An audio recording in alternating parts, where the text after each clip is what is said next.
What if the key to unlocking an unbreakable mindset, one that thrives under pressure, turns obstacles into fuel, and radiates quiet confidence, was discovered over 2,000 years ago? Stoicism, the ancient philosophy practiced by emperors, generals, and thinkers, isn't just about enduring hardship.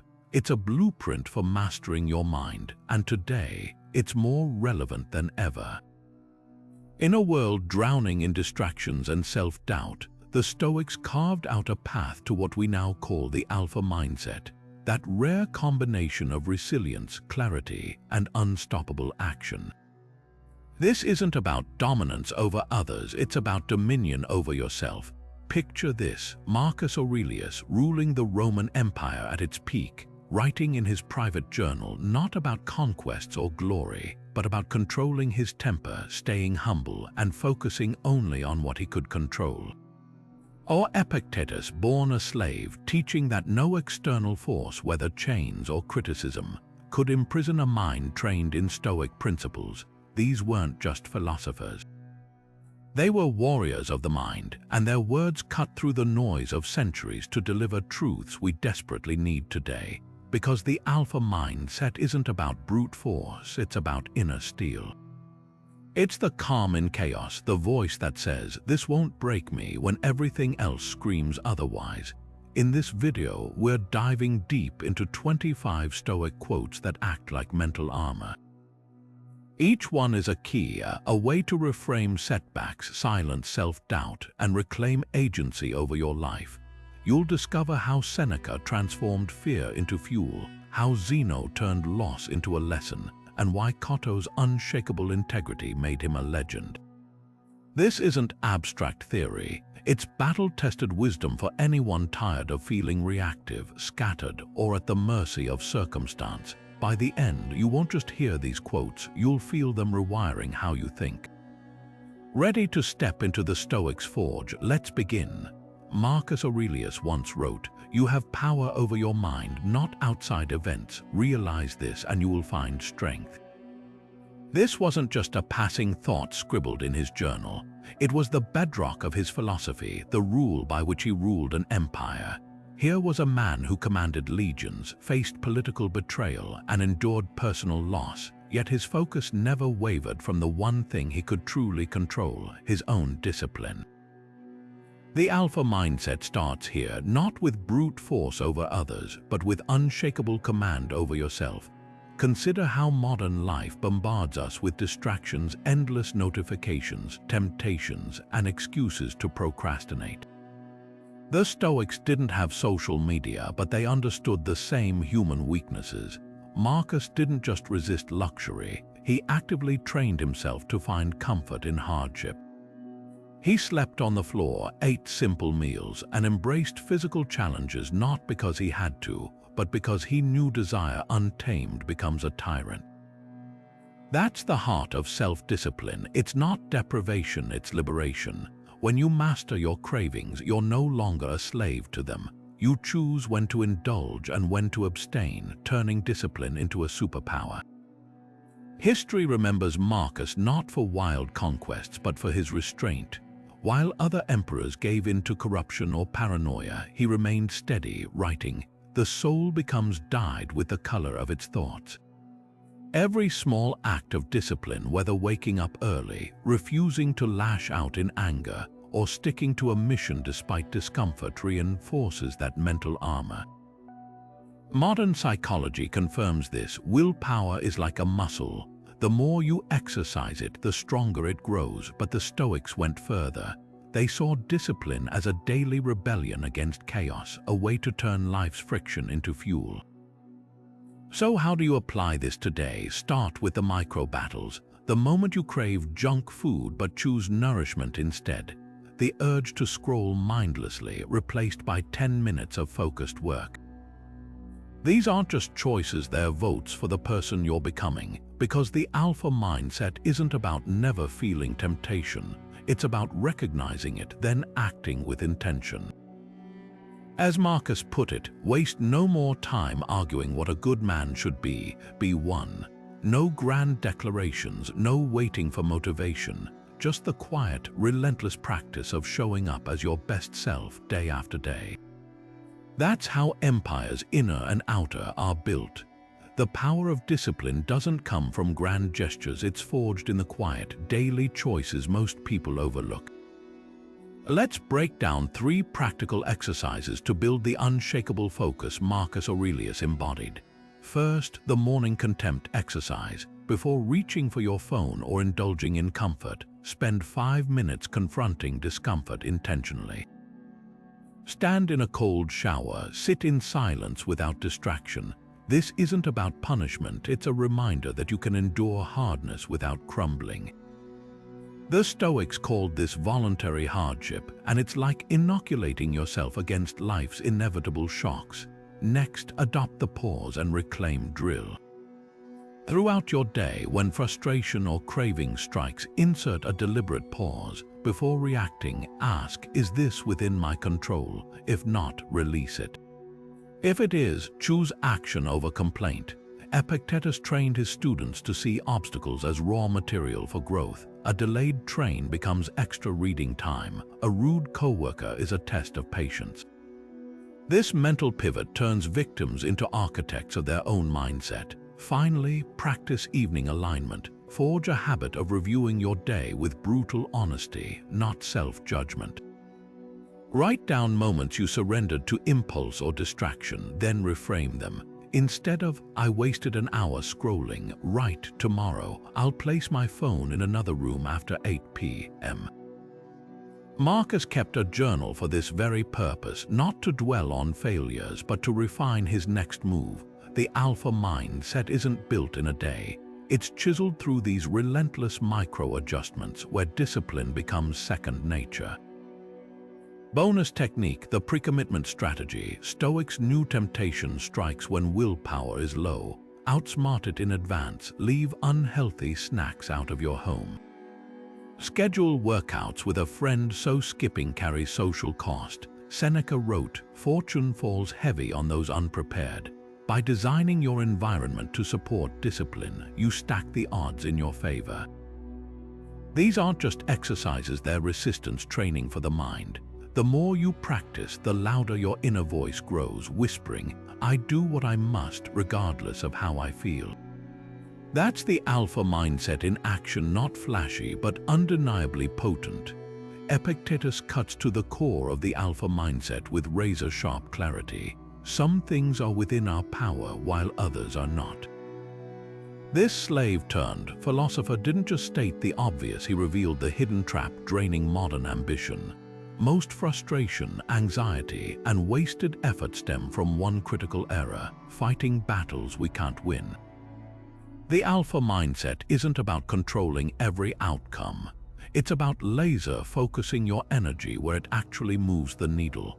Think of a sailor cursing the wind instead of adjusting his sails. That's what we do when we obsess over traffic jams, others' opinions, or market fluctuations. Epictetus trained leaders to dissect life into 2 categories: the internals, your judgments, efforts, and reactions, and the externals, everything else. The moment you grasp this divide, you stop pouring gasoline on mental wildfires. A CEO doesn't rage at a crashing stock price. She focuses on her next strategic pivot. A soldier doesn't panic over enemy numbers. He sharpens his blade and studies terrain. Emotional resilience isn't passive acceptance, it's strategic allocation of attention. This philosophy transforms leadership. Ancient Stoics noticed that weak commanders wasted energy blaming troops or weather, while great ones adapted. Alexander the Great, a student of Stoic ideas, won battles in blizzards and deserts because he mastered what Epictetus called the art of acquiescence. When his engineers warned that a cliff was too steep to scale, he reportedly said, "Then we will climb at night. No complaint, just recalibration." Modern research confirms this. Elite performers share a rare ability to distinguish between influence and control. They channel rage into reps, rejection into refinement, and uncertainty into preparation. Here's how to weaponize this today. First, conduct a control audit. List 3 current stressors, then brutally categorize them. Can I directly change this? If yes, act. If no, release. Second, adopt the Stoic reframe. When interrupted by chaos, ask, what can I command here? Traffic jam, that's podcast time. Rude email, a chance to practice grace under fire. Third, embrace strategic indifference, not apathy, but consciously ignoring noise. Legendary investor Warren Buffett reads annual reports instead of stock tickers, writing, "The market is there to serve you, not instruct you." That's Epictetus in a boardroom. Focus on your analysis, not the frenzy. The ultimate test, your internal dialogue when plans shatter. The average person spirals into, why me? The alpha mindset asks, what's next? Epictetus lost his leg in slavery yet taught. Lameness is an impediment to the body, not the will. That's the pivot point. Control isn't about dictating life's script, it's about owning your performance in any scene. Master this, and you wield a superpower, the ability to stay unshaken while others drown in what-ifs. When Admiral James Stockdale's plane was shot down over Vietnam in 1965, he faced a nightmare few could fathom.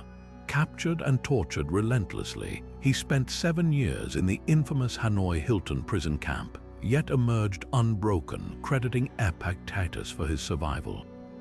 Stockdale didn't just endure, he applied Stoic principles with surgical precision. You must never confuse faith that you will prevail in the end with the discipline to confront the most brutal facts of your current reality, he later wrote. This became known as the Stockdale paradox, a cornerstone of resilience.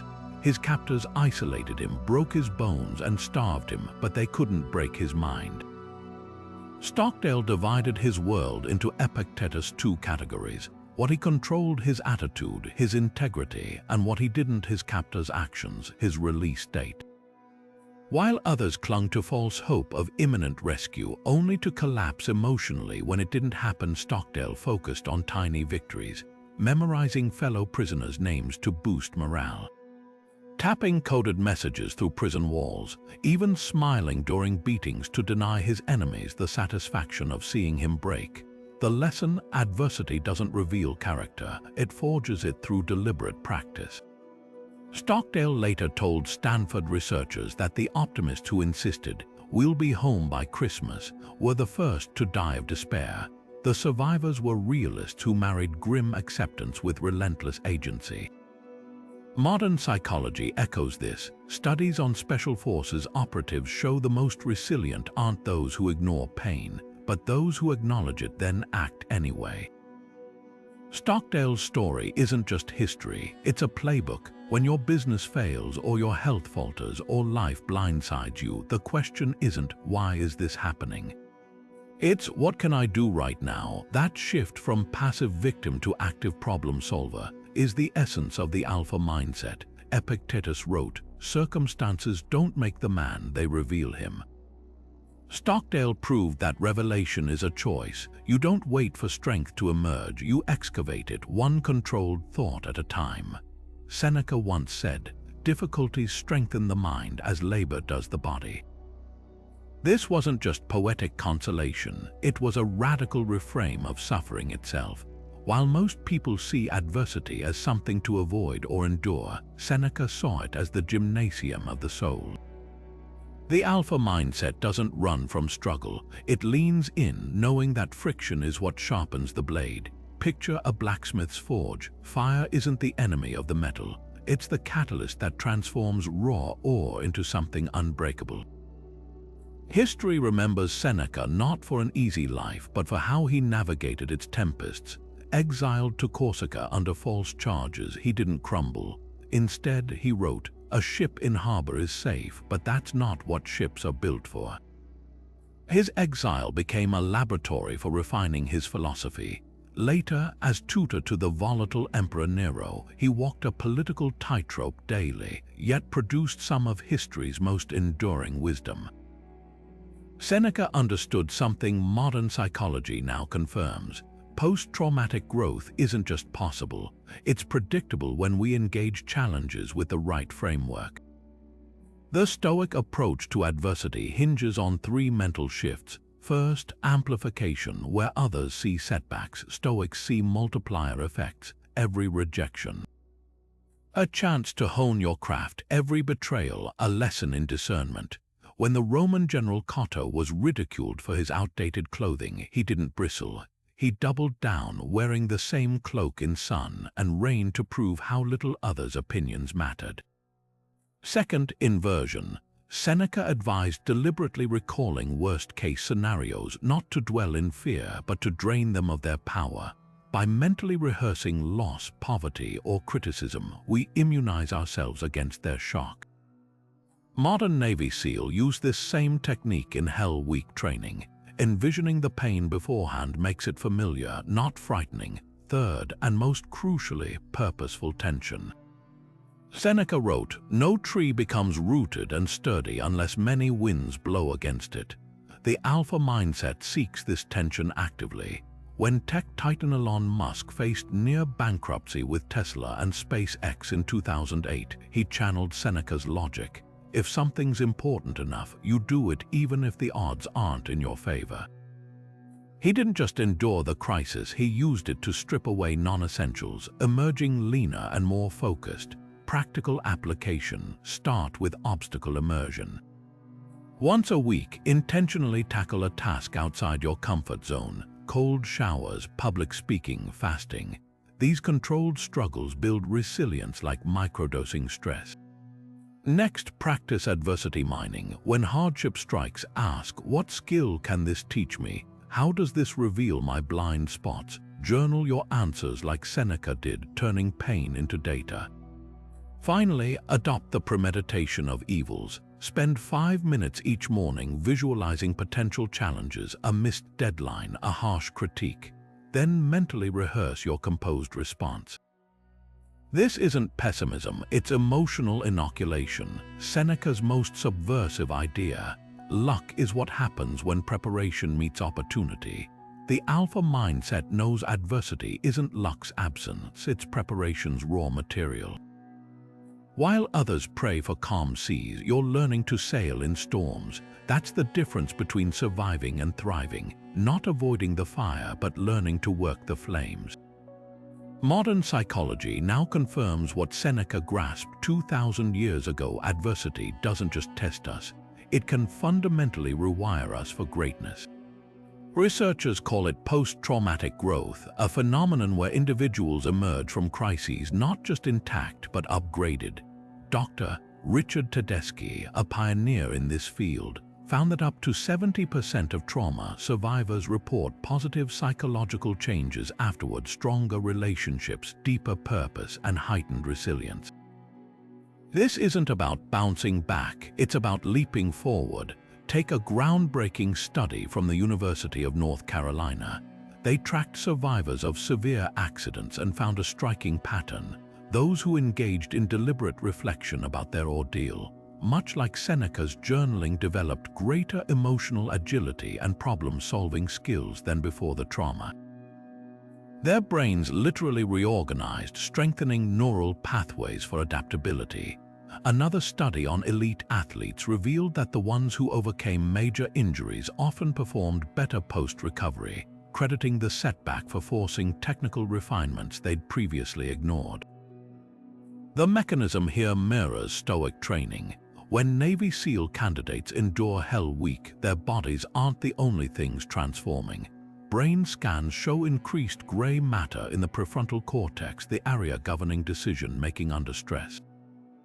It's physiological proof of Seneca's maxim: fire tests gold, suffering tests brave men.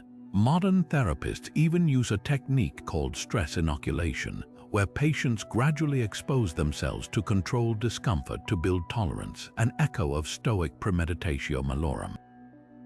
But here's the critical nuance Seneca understood that science now validates: growth isn't automatic. It requires what psychologists call active processing.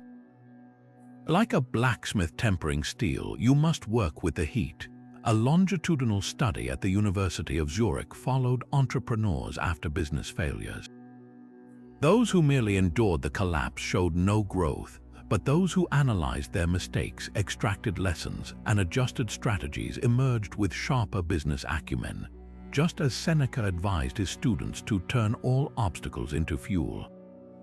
This convergence of ancient philosophy and modern science reveals a timeless truth. The alpha mindset isn't gifted, it's forged. When life strikes the anvil, you have a choice to be shattered by the blow or reshaped by it. As the research shows, those who choose the latter don't just survive their storms, they learn to command the wind. Zeno, the founder of Stoicism, cut through life's noise with a single piercing idea. Happiness is a good flow of life, living in agreement with nature. At first glance, this might sound like vague spiritual advice, but unpack it and you uncover the ultimate hack for decisiveness, an ironclad alignment between your actions and your deepest purpose. The alpha mindset doesn't chase arbitrary goals. It moves with the precision of a river carving through rock, knowing exactly where it's headed and why. Picture Zeno himself, a merchant who lost everything in a shipwreck, only to wander into a bookstore and discover philosophy.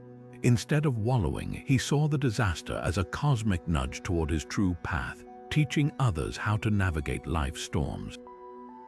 His quote isn't about hugging trees or passive acceptance. It's about ruthless prioritization. Nature doesn't waste energy. A lion doesn't second-guess whether to hunt. An oak doesn't debate where to grow roots.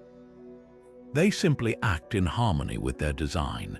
That's the Stoic secret to unwavering focus, eliminating friction by removing everything that doesn't serve your core purpose. Modern psychology validates this ancient insight. Stanford researchers found that people who align their daily actions with a clearly defined personal narrative experience significantly less decision fatigue. They don't agonize over choices because their purpose acts as a filter, like an internal GPS instantly calculating, does this move me closer or further from my true north? Special Forces operatives train this way. Their missions aren't just tasks but extensions of an unshakable identity. I am someone who completes the objective no matter what.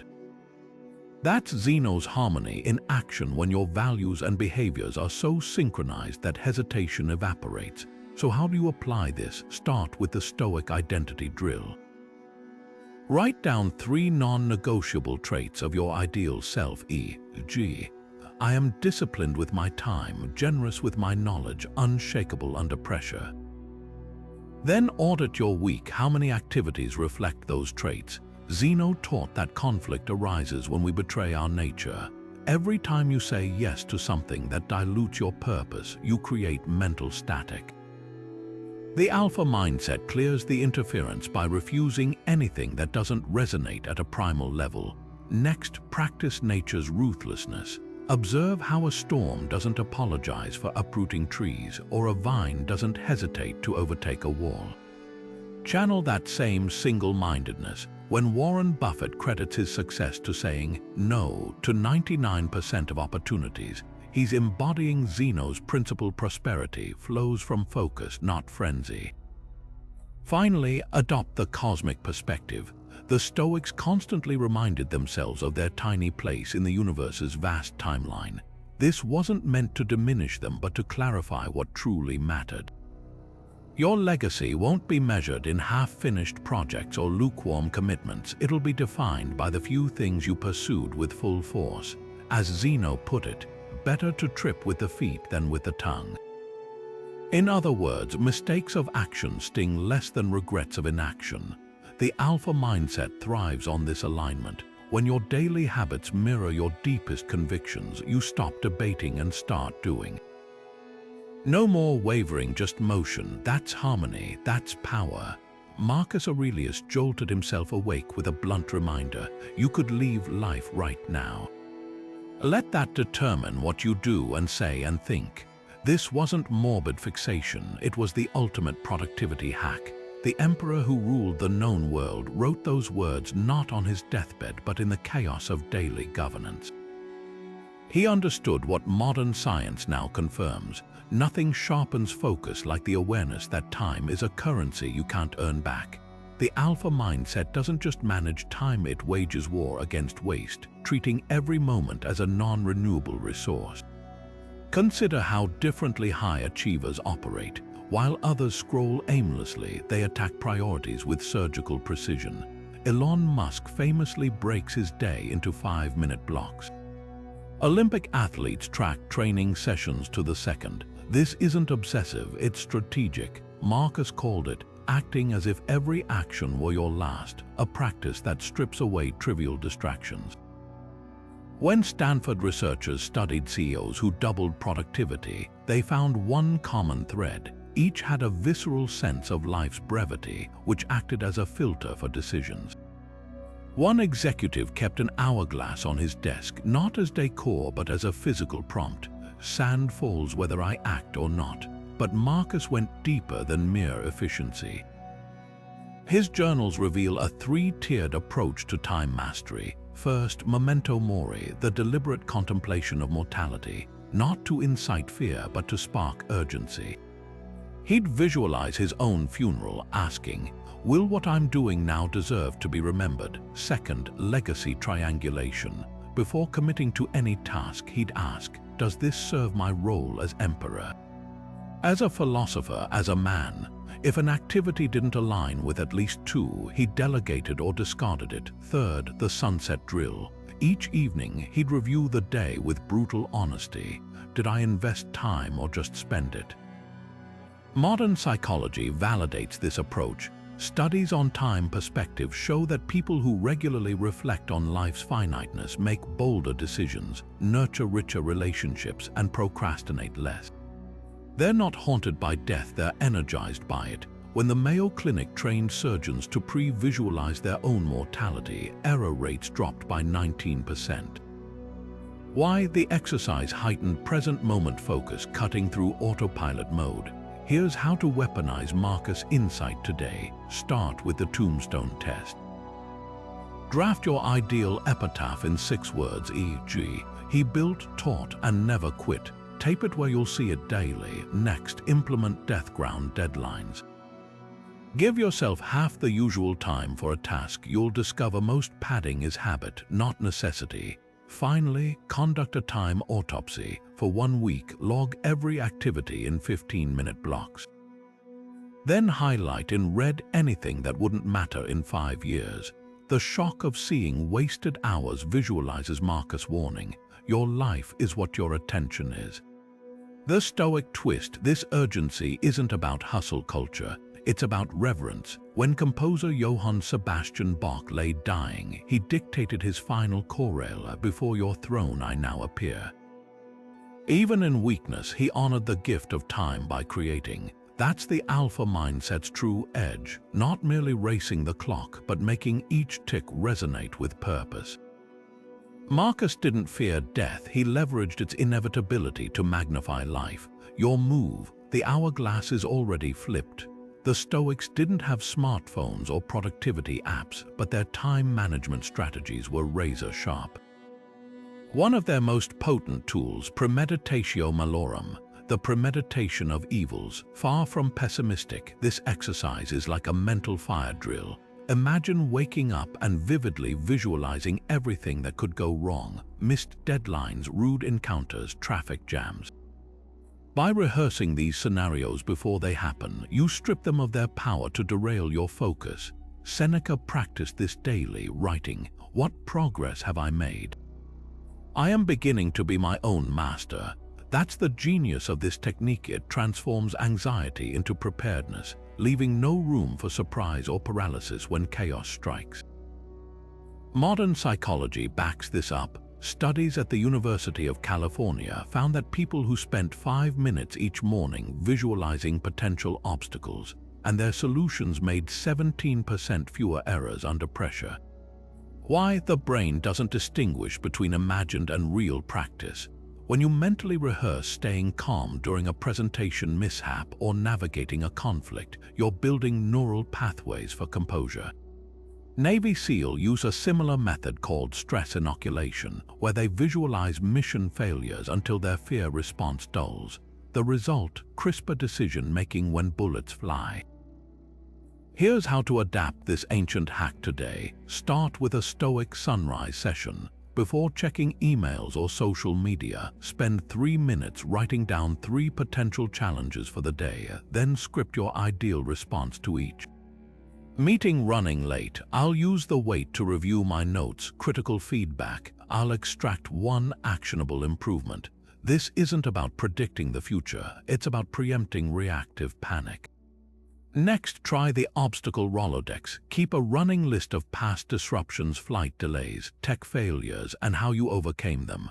Review it weekly. Soon, you'll catch yourself thinking, I've handled worse, when new problems arise. Marcus Aurelius took this further with cosmic timekeeping. He'd pause midday to ask, what's left of my life's sand? Not to incite dread, but to ignite urgency. Pair this with the 2-minute rule. If a task takes less than 2 minutes, do it immediately. Procrastination thrives in vague timelines. The Stoics countered by making now the default.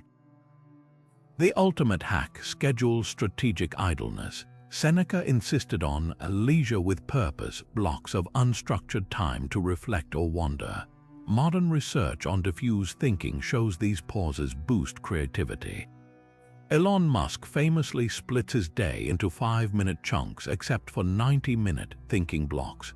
That's Stoicism meets neuroscience, relentless focus tempered by deliberate space. Because time mastery isn't about filling every second, it's about ensuring every filled second counts. Epictetus dropped a truth bomb that still echoes through the ages. Men are disturbed not by things, but by the views they take of them. Think about that for a second. The same event that crushes one person becomes fuel for another. The difference isn't circumstance, it's the mental lens through which we choose to see it. This is the Stoic superpower at its core, the ability to reprogram your perception on demand. The alpha mindset doesn't deny reality, it commands the narrative around it. Take 2 entrepreneurs facing identical bankruptcies. One spirals into "I'm a failure," the other thinks, "Now I know what doesn't work." Same facts, diametrically opposite trajectories. Epictetus, born into slavery, had every reason to see himself as a victim. Instead, he framed his bondage as training for philosophy, saying, "Lameness is an impediment to the leg, not the will." Modern neuroscience confirms this. Brain scans show that people trained in cognitive reframing, essentially updating their interpretations, activate problem-solving regions instead of emotional panic centers. It's not positive thinking, it's precision thinking. Here's how to weaponize this today. Start with the 3-column drill. When hit with adversity, grab paper. Column 1, the raw event, lost my job. Column 2, your initial interpretation, I'm worthless. Column 3, an Epictetus-approved reframe. This forces me to upgrade my skills. This isn't self-deception, it's exposing the hidden choices in your narrative. Navy SEAL use a version called "This is good because," where even ambushes get spun into tactical advantages mid-mission. Next, practice perception tagging. Like a scientist labeling specimens, start noticing your automatic judgments. That slow driver isn't ruining your day, they're giving you extra podcast time. A critic isn't hating, they're offering free feedback, however poorly wrapped. Marcus Aurelius used this daily, writing, "Choose not to be harmed and you won't feel harmed." The ultimate test: study how elite athletes handle defeat. After the legendary 2008 Wimbledon final, where Nadal dethroned Federer in a 5-hour war, Federer didn't collapse. He told reporters, "This is a setup for my next evolution." 12 months later, he won the French Open. That's Epictetus in Nike's pain is inevitable, victimhood is optional. Your perceptions aren't just reactions, they're the steering wheel for your entire life's direction. Master them, and you master your world. Seneca sliced through society's obsession with wealth with a surgeon's precision. It is not the man who has too little, but the man who craves more that is poor. This wasn't just clever wordplay, it was a direct challenge to the alpha mindset's core. True abundance isn't measured in gold coins or luxury cars, but in the unshakable resources no market crash can touch: clarity, purpose, and self-possession. While modern culture equates net worth with self-worth, Seneca, a man who navigated the extremes of poverty and vast riches, revealed the paradox: the more you chase external validation through wealth, the emptier you become. Consider his own life. At one point, Seneca served as Nero's advisor, controlling fortunes that would make today's billionaires blush. Yet he slept on a hard bed, ate simple meals, and wrote, "I despise the possession of riches when it means the fear of losing them." He saw materialism as psychological quicks, and the more you accumulate, the more you have to lose, and the tighter fear grips your throat. Contrast this with the modern entrepreneur who builds generational wealth but checks stock prices obsessively, or the celebrity whose self-esteem fluctuates with Instagram likes. The alpha mindset flips this script. Wealth becomes a tool for creation, not a trophy for display. History's most formidable figures understood this balance. When Rockefeller controlled nearly 90% of America's oil supply, he lived modestly, saying, "I never placed my happiness in the hands of gold." Similarly, Marcus Aurelius, who could have bathed in jewels, warned, "How much more grievous are the consequences of anger than the causes of it."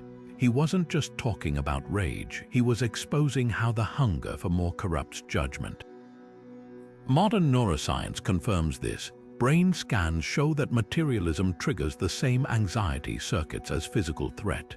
The more you tie your identity to possessions, the more your brain interprets potential loss as existential danger. So how do you apply Seneca's wisdom today? Start with the poverty simulation. For 1 week, strip your lifestyle to basics, eat simple meals, wear your oldest clothes, delete shopping apps.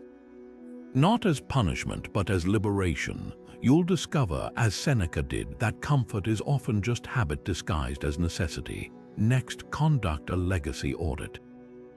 Ask, if all my possessions vanished tomorrow, what would remain? Your skills, relationships, and principles are the true wealth no recession can erase. Finally, practice strategic generosity. The Stoics believed money's highest use was empowering others, not for applause, but to remind yourself you're the master, not the slave of currency. Seneca's sharpest insight: riches test us like fire tests gold. The alpha mindset isn't anti-wealth, it's anti-dependence. Money becomes like oxygen, essential but invisible, something you use without thinking, never something you worship. Because the ultimate measure of prosperity isn't what fills your bank account, but what fills your days with meaning, and that's a fortune no one can confiscate. Derek Sivers built CD Baby from a $600 investment into a $100 million empire, then walked away from it all. Not because he failed, but because he succeeded on his own terms. When Amazon offered to acquire his company, most entrepreneurs would have popped champagne. Sivers transferred ownership, took a single check, and moved to a small apartment in Singapore with 0 employees, no office, and just 3 core possessions: his laptop, guitar, and a foldable bike. This wasn't burnout, it was Stoic minimalism weaponized. When you make your identity about what you own, you become those things' slave, he later wrote, echoing Seneca's warning 2 millennia prior. Observe how Sivers operationalizes Stoic principles. First, the freedom of enough. While Silicon Valley glorifies scaling at all costs, he kept his company's size intentionally, knowing growth beyond purpose creates complexity without joy. Second, strategic indifference. He still wears the same black t-shirts daily, not as a brand statement, but to eliminate trivial decisions. Every choice drains willpower, he explains, mirroring Marcus Aurelius' habit of eating simple meals to preserve mental energy for governance.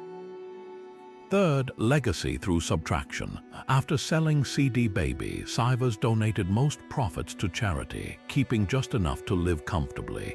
Wealth is measured in free time, not digits, he says, channeling Epictetus' lesson that true riches lie in needing little. Modern business culture screams more revenue, more staff, more stuff. Sivers proves the alpha mindset thrives on less. His website deliberately lacks contact forms. He responds to emails only twice per year. To critics calling this extreme, he counters, "You're already extreme, just in the opposite direction." Neuroscience backs him up. Princeton researchers found cognitive performance declines as options multiply, what they termed decision fatigue. The fewer possessions and commitments Sivers accumulates, the sharper his focus for meaningful work. The lesson isn't to mimic his lifestyle, but to adopt his philosophy of limits. A Wall Street broker applying this might keep one tailored suit instead of 20. A parent might batch cook meals to reclaim evening hours. Minimalism here isn't deprivation, it's designing space for what actually matters. As Sivers puts it, when you own nothing, everything becomes possible. That's the paradox the Stoics grasped. By willingly setting boundaries, you expand your freedom exponentially. Sivers' story shatters the myth that influence requires accumulation. He now advises startups remotely, writes best-selling books, and funds music education, all without offices or meetings. His calendar has white space not for laziness but for deep work and spontaneous travel. "I'm not anti-stuff," he clarifies, "I'm pro-awareness." That distinction captures the alpha mindset's elegance. It's not about rejecting wealth but mastering your relationship to it. Because as Seneca knew, the person who craves nothing owns everything. Marcus Aurelius left no room for ambiguity with his razor-sharp command. Waste no more time arguing what a good man should be. B1. This wasn't philosophical musing, it was a battle cry for the alpha mindset. Picture the emperor himself, besieged by Germanic tribes, political schemers, and personal grief, yet etching these words by candlelight. He wasn't interested in theoretical debates about virtue. His concern was action, relentless, immediate, and unapologetic. The Stoics understood something modern psychology now confirms. Endless deliberation doesn't refine character, it dilutes it. Every moment spent debating your next move is a moment stolen from becoming the person you aspire to be. Contrast this with today's paralysis by analysis epidemic. How many entrepreneurs get stuck in research mode, endlessly tweaking business plans but never launching? How many athletes obsess over perfect training regimens while rivals log actual miles? Marcus saw this trap 2,000 years ago. His journals reveal a man obsessed with execution, writing, "Don't talk about what a good man is like, be one." The Roman battlefield demanded this mentality. When barbarians stormed the gates, there was no time for committees or focus groups, only decisive leadership. The alpha mindset thrives on that same urgency. It's not about perfection, it's about momentum.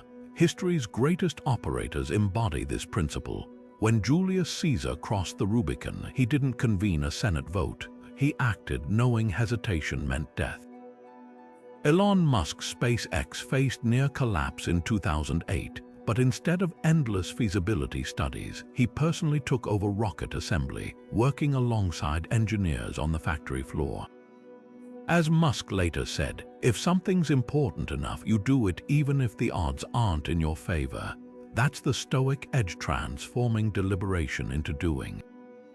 Neuroscience explains why this works. Studies at the University of Pennsylvania found that people who act before feeling ready trigger a cascade of dopamine and norepinephrine neurochemicals that sharpen focus and build resilience. The brain rewards action, not intention. Marcus intuited this, writing, "The doing is the proof." Every rep lifted, every cold call made, every uncomfortable conversation initiated reinforces your identity as someone who doesn't just philosophize about excellence but embodies it. So how do you apply this today? Start with the 5-second rule. When you catch yourself overthinking whether hitting send on a proposal or initiating a tough conversation, count backward from 5 and act at 1. This disrupts the hesitation loop. Next, adopt micro-commitments. Instead of vowing to get in shape, do 5 push-ups right now. Not as a warm-up, as a psychological trigger proving you're someone who follows through. Finally, practice imperfect launches. Amazon's Jeff Bezos champions the 70% rule. If you have most of the information and most of the support you need, move. The remaining 30% emerges through action, not planning. Marcus' genius was recognizing that virtue isn't a destination, it's a daily practice. While others philosophized about justice, he settled disputes in the forum. While academics debated courage, he led legions into battle. The alpha mindset doesn't wait for clarity, it forges clarity through motion. As the emperor scrawled in his journal during a plague outbreak, the obstacle becomes the way, not tomorrow, not after one more seminar, now.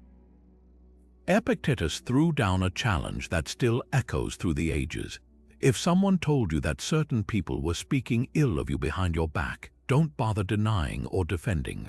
Just reply, "They must not know my other faults, or they would have mentioned those too." At first glance, this sounds like self-deprecating humor.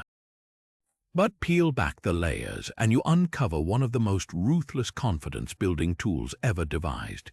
The alpha mindset doesn't just tolerate criticism, it disarms it with a smirk, turning barbs into badges of honor. Consider how most people react to disapproval.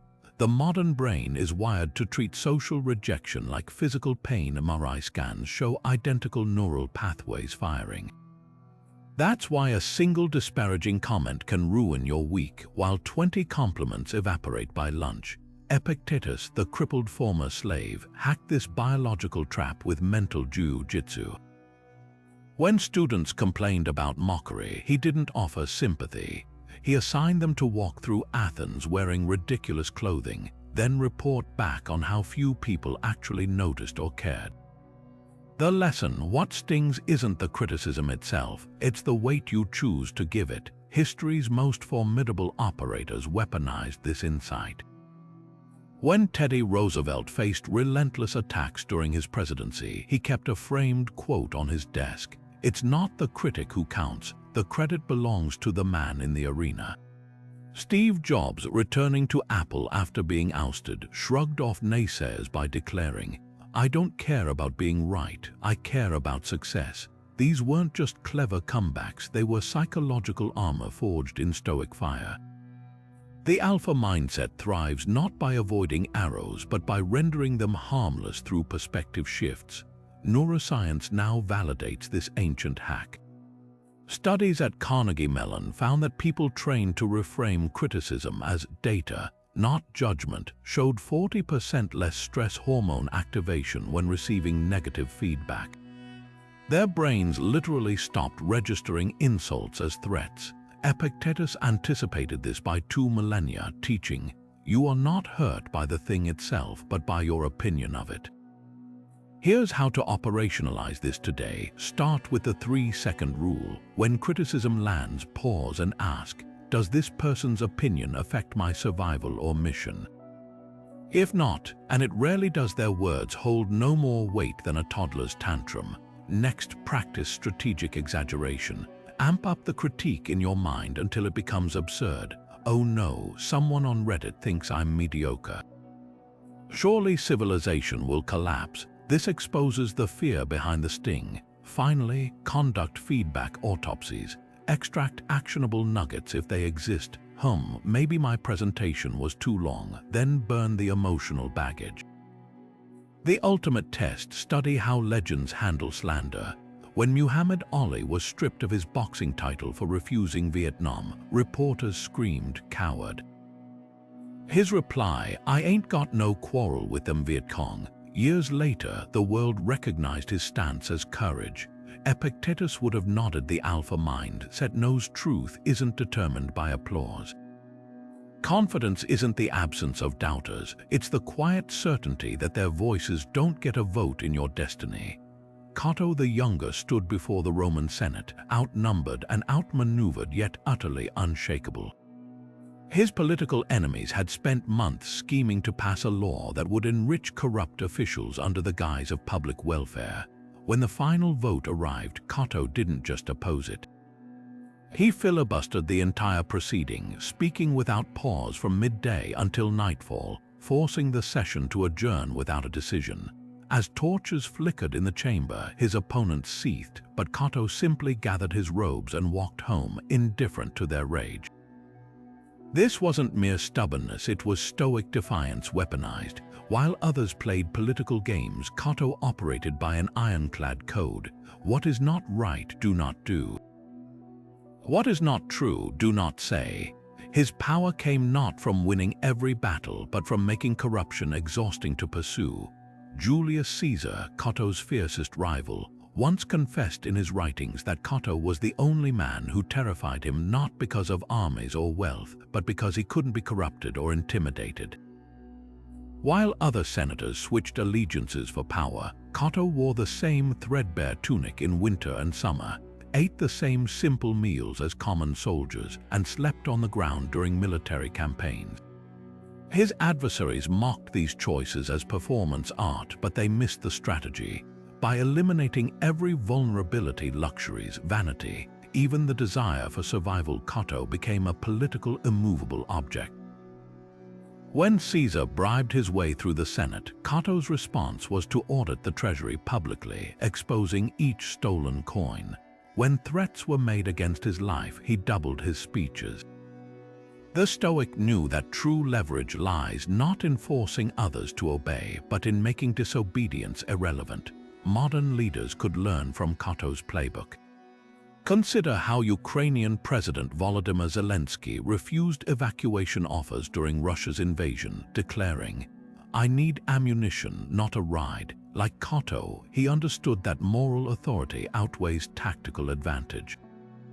Or observe how whistleblower Edward Snowden, exiled and vilified, continued publishing truths from a Moscow airport, not because he expected to win, but because capitulation would mean losing himself. The alpha mindset doesn't measure success by short-term victories. It thrives on making dishonesty exhausting and integrity undeniable. Cato's final act cemented his legacy. Facing capture by Caesar's forces after a civil war, he didn't flee or beg for mercy. He retired to his quarters, read Plato's Phaedo on the immortality of the soul, then took his own life rather than live under tyranny. Even in death, he weaponized principle, forcing Caesar to pardon a corpse, exposing the emptiness of his victory. 2,000 years later, revolutionaries from George Washington to Nelson Mandela would cite Cato as their North Star. Why? Because the Stoic knew something tyrants never grasp. When you remove fear of loss, you become unstoppable, not through force but through ruthless consistency. That's the ultimate power move, transforming your core into an anvil that breaks every hammer swung at it. Seneca sliced through humanity's greatest weakness with surgical precision. We suffer more often in imagination than in reality. This wasn't just poetic consolation, it was a battle-tested strategy for dismantling anxiety at its root. Picture the Stoic philosopher himself, exiled to a barren island by Emperor Claudius, writing letters that would outlive Rome. While lesser men would have crumbled under the uncertainty, Seneca reframed his predicament. What you're fearing isn't the hardship itself, it's your own mental horror show about what might happen.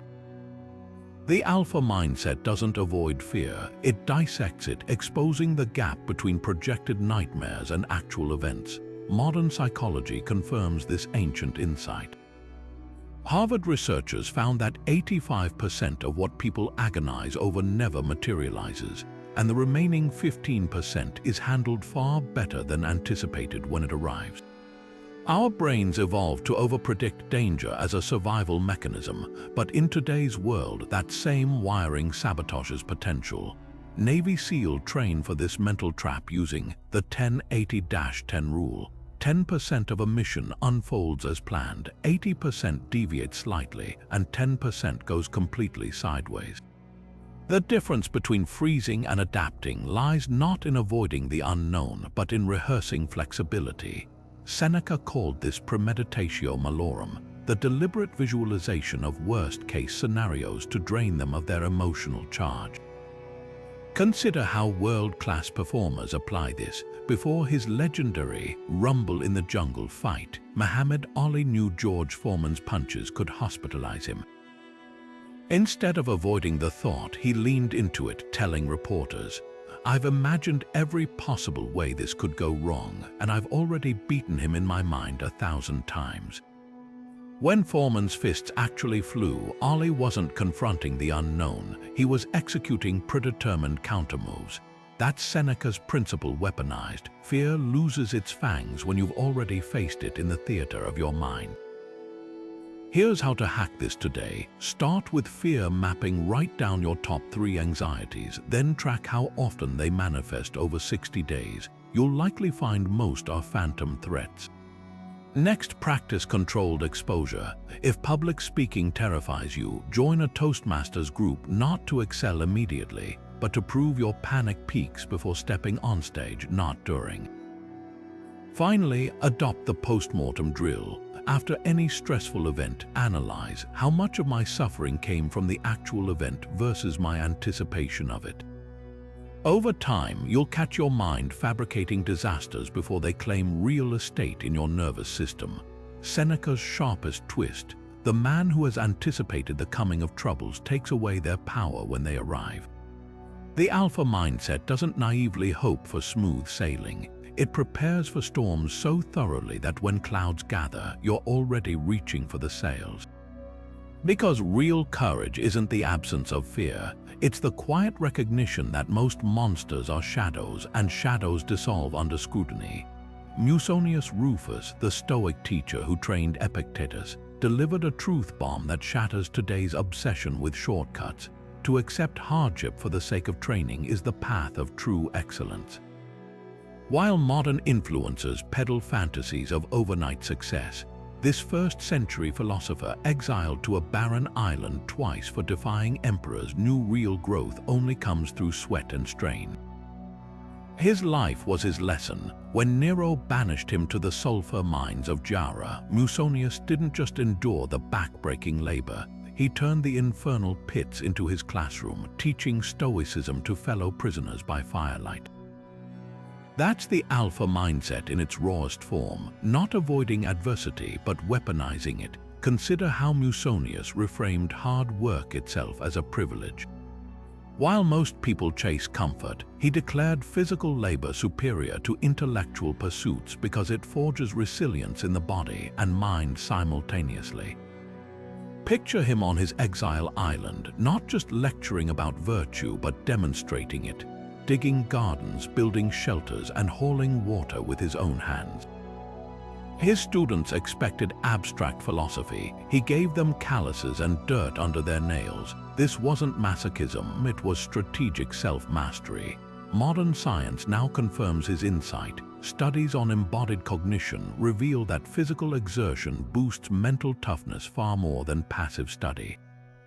When Navy SEAL candidates endure Hell Week, their bodies aren't the only things transforming. MRI scans show thickened neural pathways in regions governing willpower. Musonius reserved special scorn for those who idolize talent over effort. Natural ability without education is like a farmer who neglects his field, he warned. Look at history's actual overnight successes, their illusions. Before the Beatles conquered America, they played 8-hour sets nightly in Hamburg's red light district. J.K. Rowling drafted Harry Potter in Edinburgh cafes while on welfare. Their breakthroughs weren't accidents, they were the culmination of invisible reps. Musonius saw this pattern 2 millennia ago. Excellence isn't bestowed, it's extracted through friction. Here's how to channel his ethos today. First, practice labor as meditation. Choose one daily chore: washing dishes, mowing the lawn, and perform it with full attention, resisting shortcuts. Second, adopt the no comfort bonus rule. When tempted to skip a workout or procrastinate, add 10% more effort as a luxury tax against softness. Finally, conduct a hardship audit. List 3 areas where you've prioritized convenience over growth, then design small, deliberate discomforts to counteract them. Musonius didn't just preach, he proved that sweat equity compounds into unshakable confidence. Because the alpha mindset knows a fundamental truth: the grind isn't what stands between you and success, it's the forge that creates it. Marcus Aurelius scribbled a line in his journal that would echo through centuries. The impediment to action advances action. What stands in the way becomes the way. At first glance, it reads like a Zen koan, but unpack it, and you uncover the ultimate alchemy of the alpha mindset, the ability to transmute barriers into jet fuel. Picture the emperor himself on the frozen Danube frontier, outnumbered by Germanic tribes, plagued by betrayals back in Rome, yet writing not about evasion or despair, but about how each challenge was secretly a whetstone for his will. This wasn't positive thinking, it was tactical repositioning of the mind's eye. Where others saw roadblocks, Stoics saw raw materials. Take the story of Thomas Edison's lab burning to the ground in 1914. While 67-year-old Edison watched flames consume a lifetime of research, he told his son, "Go get your mother, she'll never see a fire like this again." Then he rebuilt from ashes, inventing the phonograph within months. That's Marcus' principle in motion, not denying the disaster but exploiting its heat. Modern neuroscience explains why this works. When we reframe obstacles as opportunities, the brain shifts from threat response to creative problem-solving mode. Stanford studies show that people who adopt this mindset produce 23% more innovative solutions under pressure. But Marcus went deeper than mere resilience. His journals reveal a three-step mental protocol. First, objectivity. This thing that blocks me, what is it made of? Stone, paper, air. By dissecting obstacles into tangible components, he drained their emotional charge. Second, inversion. How could this actually serve me? A rival's slander became training in patience. A military defeat exposed strategic blind spots. Third, integration, weaving the obstacles lesson into daily practice. When a plague ravaged Rome, Marcus didn't hide. He toured sick, turning contagion into a masterclass in duty over fear. The business world teems with modern examples. Airbnb's founders broke in 2008, sold cereal boxes to fund their failing startup, turning desperation into a viral marketing stunt. SpaceX's early rocket explosions became public stress tests, proving their willingness to fail forward. These operators grasp what Marcus knew. Obstacles aren't detours, they're the only path worth walking. Because friction isn't the enemy of momentum, it's the traction that makes movement possible. Here's how to activate this today. Start with obstacle autopsies. Next time you hit a wall, grab paper and answer, what's this really made of? What's it teaching me? How could I weaponize it? Next, practice creative constraint. Deliberately impose limits. Launch a project with half the usual budget. Write a report in 50% fewer words. Like a blacksmith forging in cramped quarters, you'll discover ingenuity flourishes under pressure. Finally, adopt the anti-fragility hour. Spend 60 minutes weekly tackling a problem you've been avoiding, not to solve it but to explore its edges. Marcus didn't conquer his obstacles, he collaborated with them, letting each one sculpt him into a sharper instrument of will. The alpha mindset's edge lies in this subtle pivot. You don't overcome challenges, you absorb them, letting their resistance carve your contours. Just as a river doesn't complain about boulders but uses them to shape its current, you'll find every setback, every unfair blow is secretly sculpting your trajectory. That's not optimism, it's physics, and Marcus Aurelius, the philosopher king, proved it on battlefields and in plague wards. The obstacle isn't just in your way, it is the way. Now the question is, will you walk it? The Navy SEAL call it the 40% rule. When your mind screams you're done, you've actually only tapped 40% of your capacity. This brutal truth mirrors Musonius Rufus' insistence that hardship isn't the enemy of excellence, it's the curriculum. Consider BUD/S training in Coronado. Candidates run miles in soft sand, log endless hours in freezing surf, and endure sleep deprivation so extreme they hallucinate. Yet the real test isn't physical, it's the moment instructors plant a single thought. You could quit right now. That's the modern crucible of Stoicism. Like Musonius turning exile into a classroom, Seal reframes suffering as selection pressure not to break men, but to reveal who's already broken themselves of the illusion that comfort equals strength. Elite athletes operate by the same code. When Kobe Bryant tore his Achilles tendon in 2013, he didn't just rehab, he redesigned his entire game around the injury, developing a one-legged fadeaway shot because pivoting was agony. The body isn't going to tell the mind what to do, he later said, channeling Epictetus' defiance of physical limits. Sports science now confirms what Stoics intuited: the best performers don't avoid pain, they negotiate with it. Norwegian marathoners practice conscious suffering, deliberately training at 95% effort to expand their discomfort threshold. A study in the Journal of Applied Psychology found Olympians who visualized setbacks during training performed 15% better under actual competition stress. They weren't just preparing for victory, they were rehearsing resilience. The parallel goes deeper. SEAL teams and Stoics both ritualize reflection. After missions, SEAL conduct, after action reviews, dissecting failures without blame, just as Marcus Aurelius ended each day journaling. What did I do wrong? What did I do right? NBA coach Greg Popovich makes players watch game footage of their worst performances on loop, not to shame them, but to normalize analysis over emotion.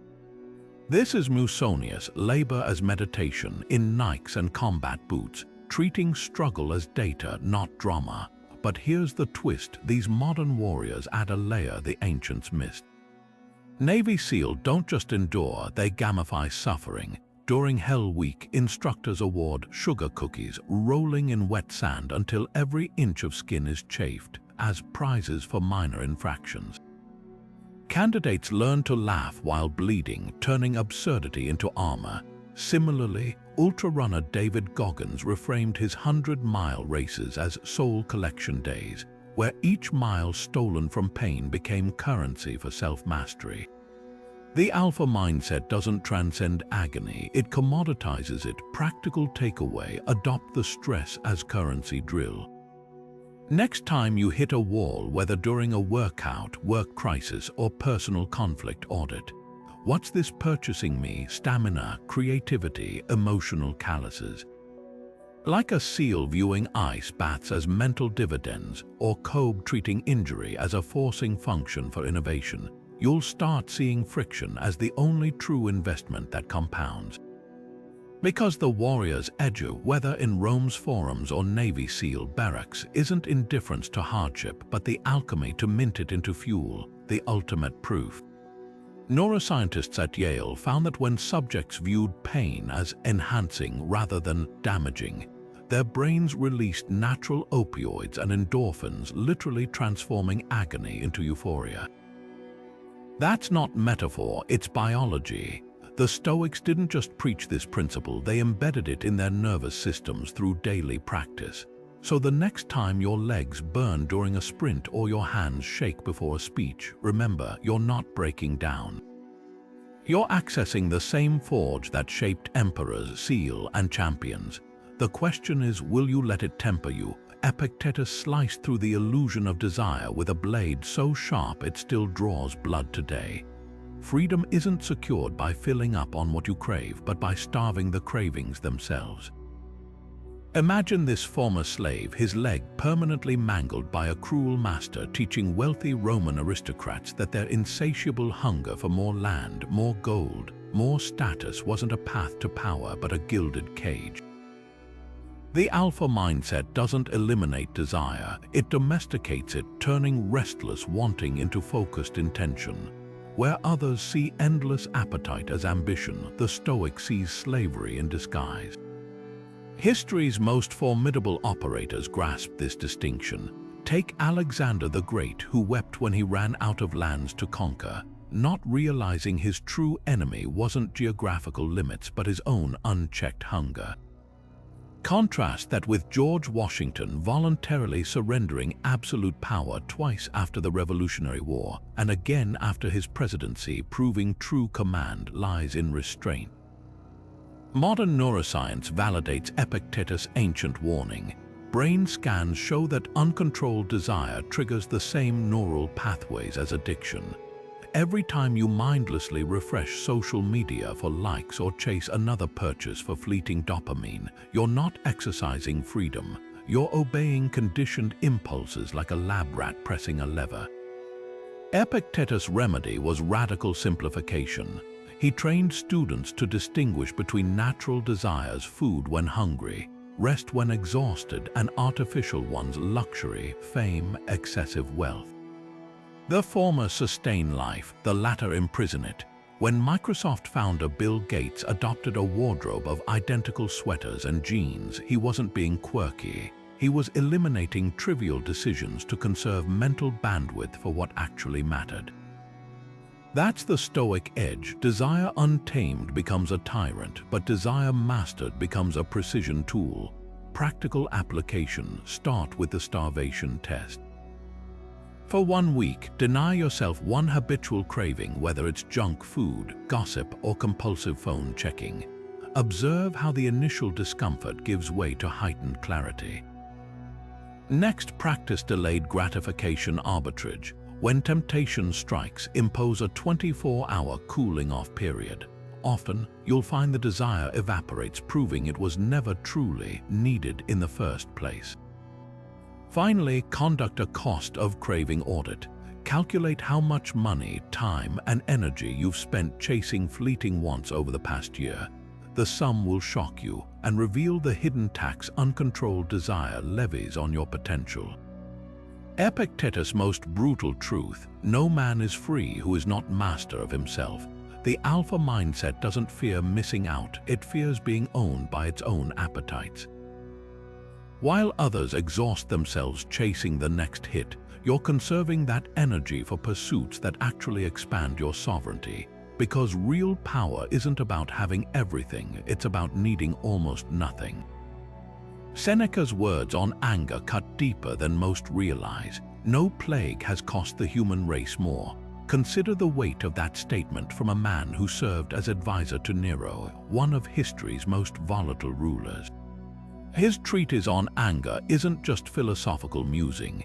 It's a field manual for maintaining alpha composure when stakes are highest. Picture Seneca in the imperial court, watching Nero's tantrums escalate from childish sulks to ordering assassinations. While others flinched or fed the emperor's rage, Seneca dissected anger's mechanics like a surgeon analyzing a deadly virus.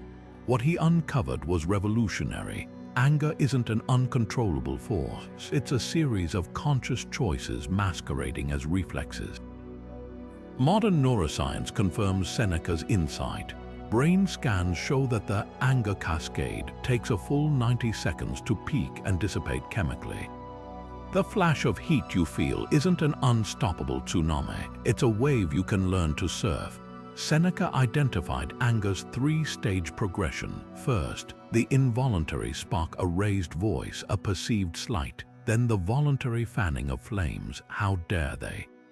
Finally, the uncontrollable inferno. The alpha mindset intervenes at stage 2, not by suppressing emotion, but by inserting what psychologists now call cognitive reappraisal.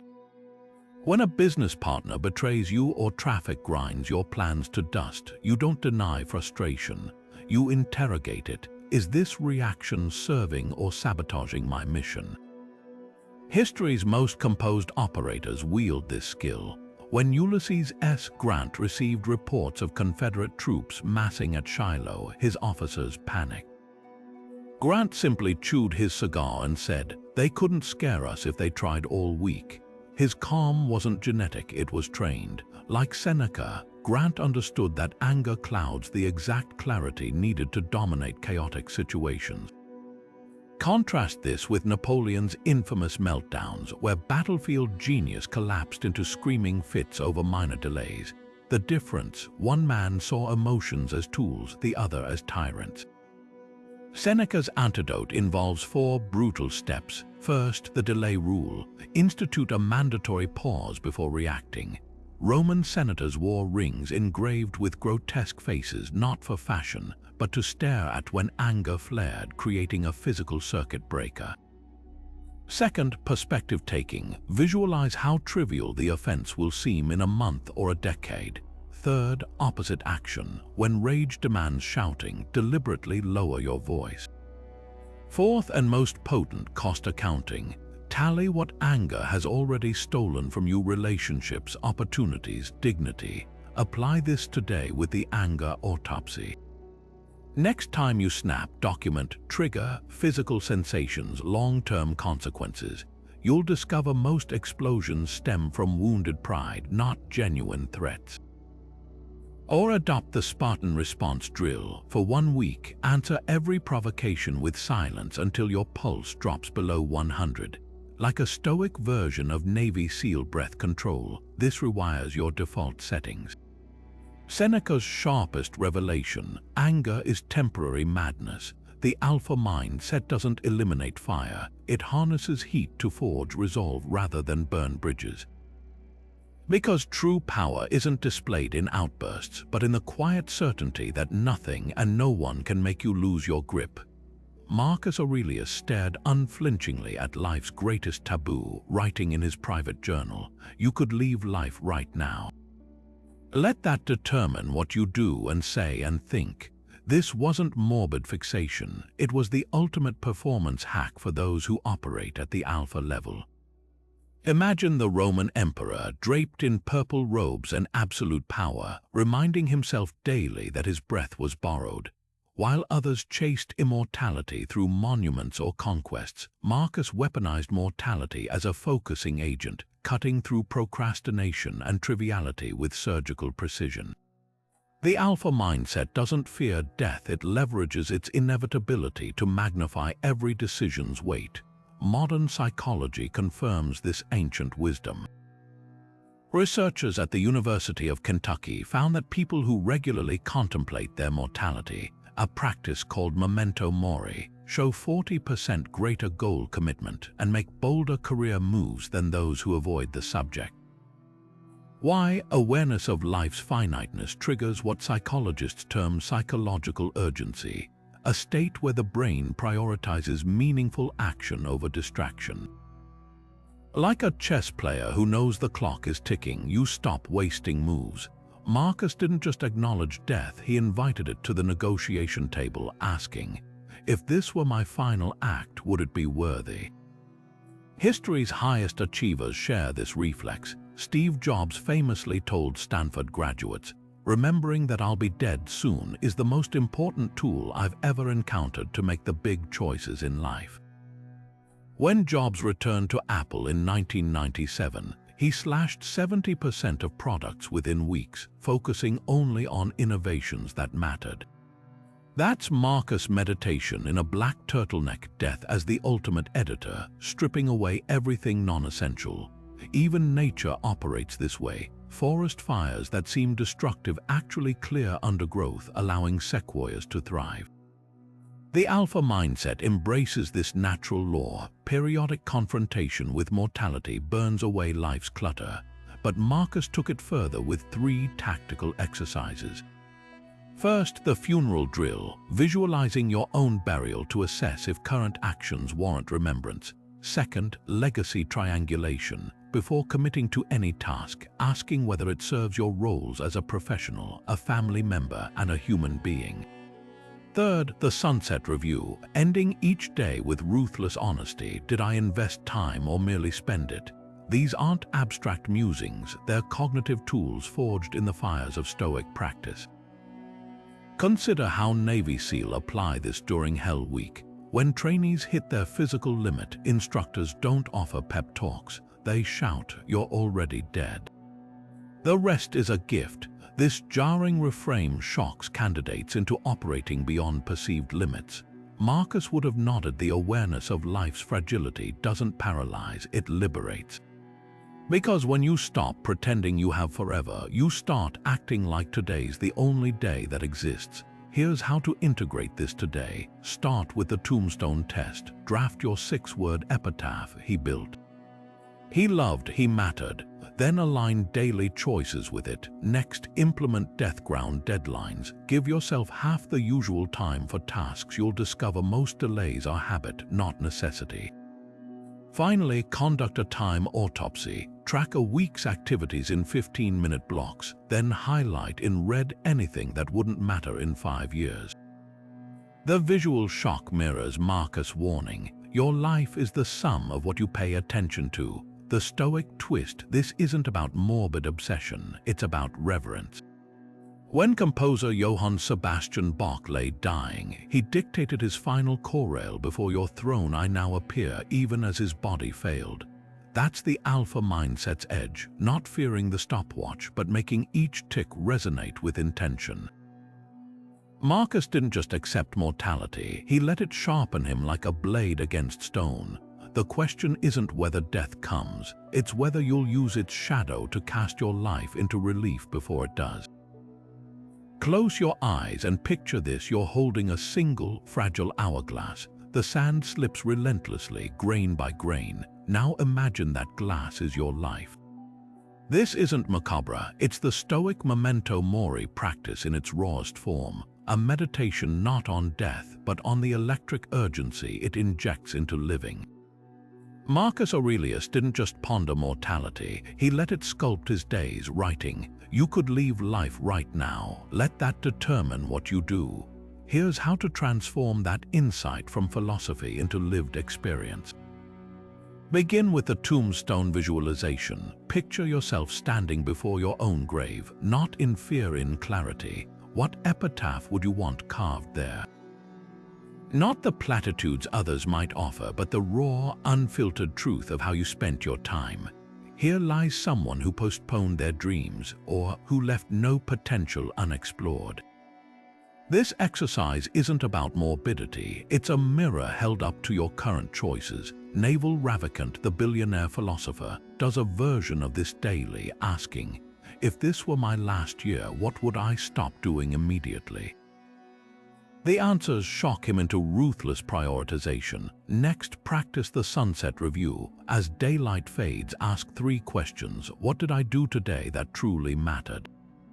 What did I defer out of fear? If today were my last, would I be proud of how I spent it? The Stoics didn't wait for annual reviews. They conducted mini-funerals for each day. Modern research supports this. A Harvard study found that people who reflect nightly on life's finiteness show 34% higher productivity the following day. Not from panic, but from focused intent. Now, the most potent step, the legacy drill. Grab paper and divide it into 2 columns. Left side, list what you say matters most: family, creativity, health. Right side, tally where your last 72 hours actually went. The gap between these columns is where self-deception lives. Seneca exposed this when he wrote, "It's not that we have so little time, but that we waste so much of it." For a visceral twist, try the obituary draft. Write 2 versions, one as you fear it might read if current patterns continue, another as you'd want it written. The dissonance between them is your compass. When Laura Deeming does this annually, she notices her fear orbit always includes "she played it safe." Her aspirational version, "she bet everything on what mattered." The alpha mindset's edge lies in this daily confrontation, not as paralyzing dread, but as a scalpel cutting through triviality. Death isn't life's opposite, it's the frame that gives existence its shape. Like a sculptor who knows the marble is finite, you'll stop wasting strokes on inconsequential details.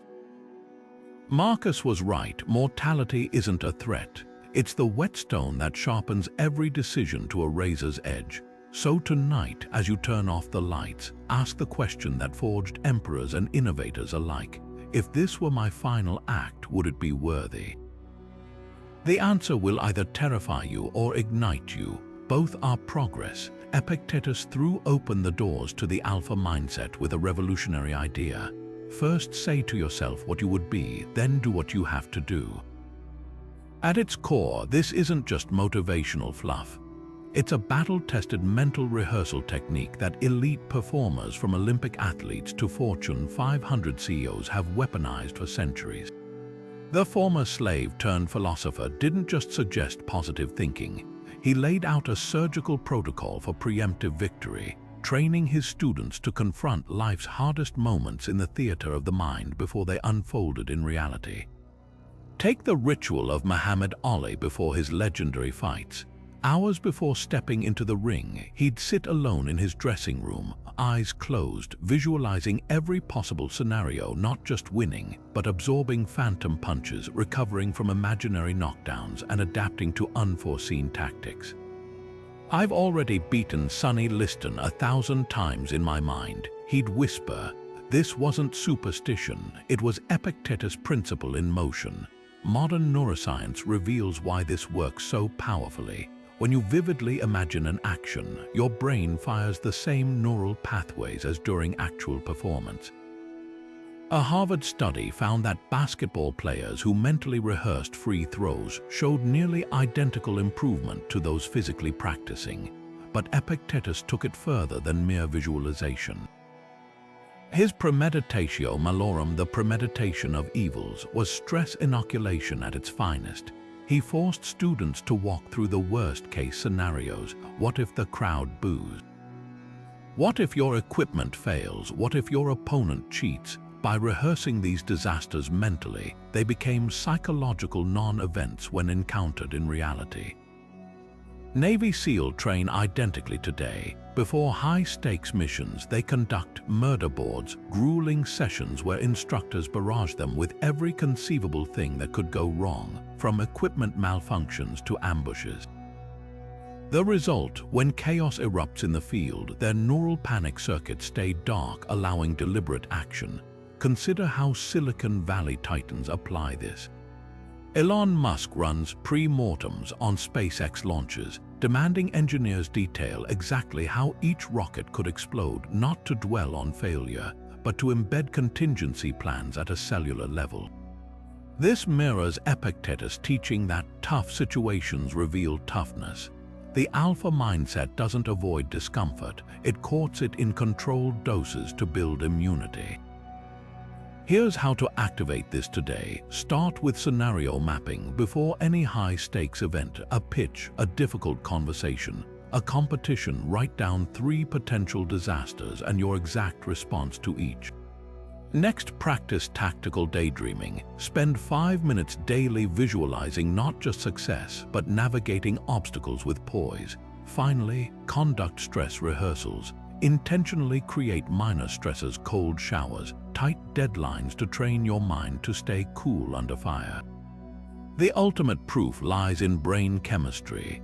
When researchers at Yale monitored subjects practicing these techniques, they found a 23% drop in cortisol spikes during actual stress tests. That's not placebo, it's neural rewiring. Epictetus didn't have fMRI machines, but he grasped the truth. The mind is both the first and final battleground. Master it in advance and reality becomes mere follow-through. Seneca's wisdom cuts to the core of mastery with a deceptively simple command: as long as you live, keep learning how to live. This wasn't abstract advice, it was the Stoic blueprint for compounding excellence. Picture the philosopher himself, one of Rome's wealthiest men, setting aside time each evening to interrogate his own character. Where did I succumb to anger today? Where did I shrink from difficulty? No grand gestures, no dramatic transformations, just the quiet, daily chiseling away at imperfections. The alpha mindset doesn't erupt fully formed. It's forged in these unglamorous moments of repetition, where discipline outlasts motivation. Consider how modern science validates this ancient ritual. Research at University College London tracked habit formation, revealing a pivotal insight. Actions don't become automatic through intensity, but through consistency. Participants who performed new behaviors, whether hydration or push-ups, at the same time daily formed habits twice as fast as those relying on willpower alone.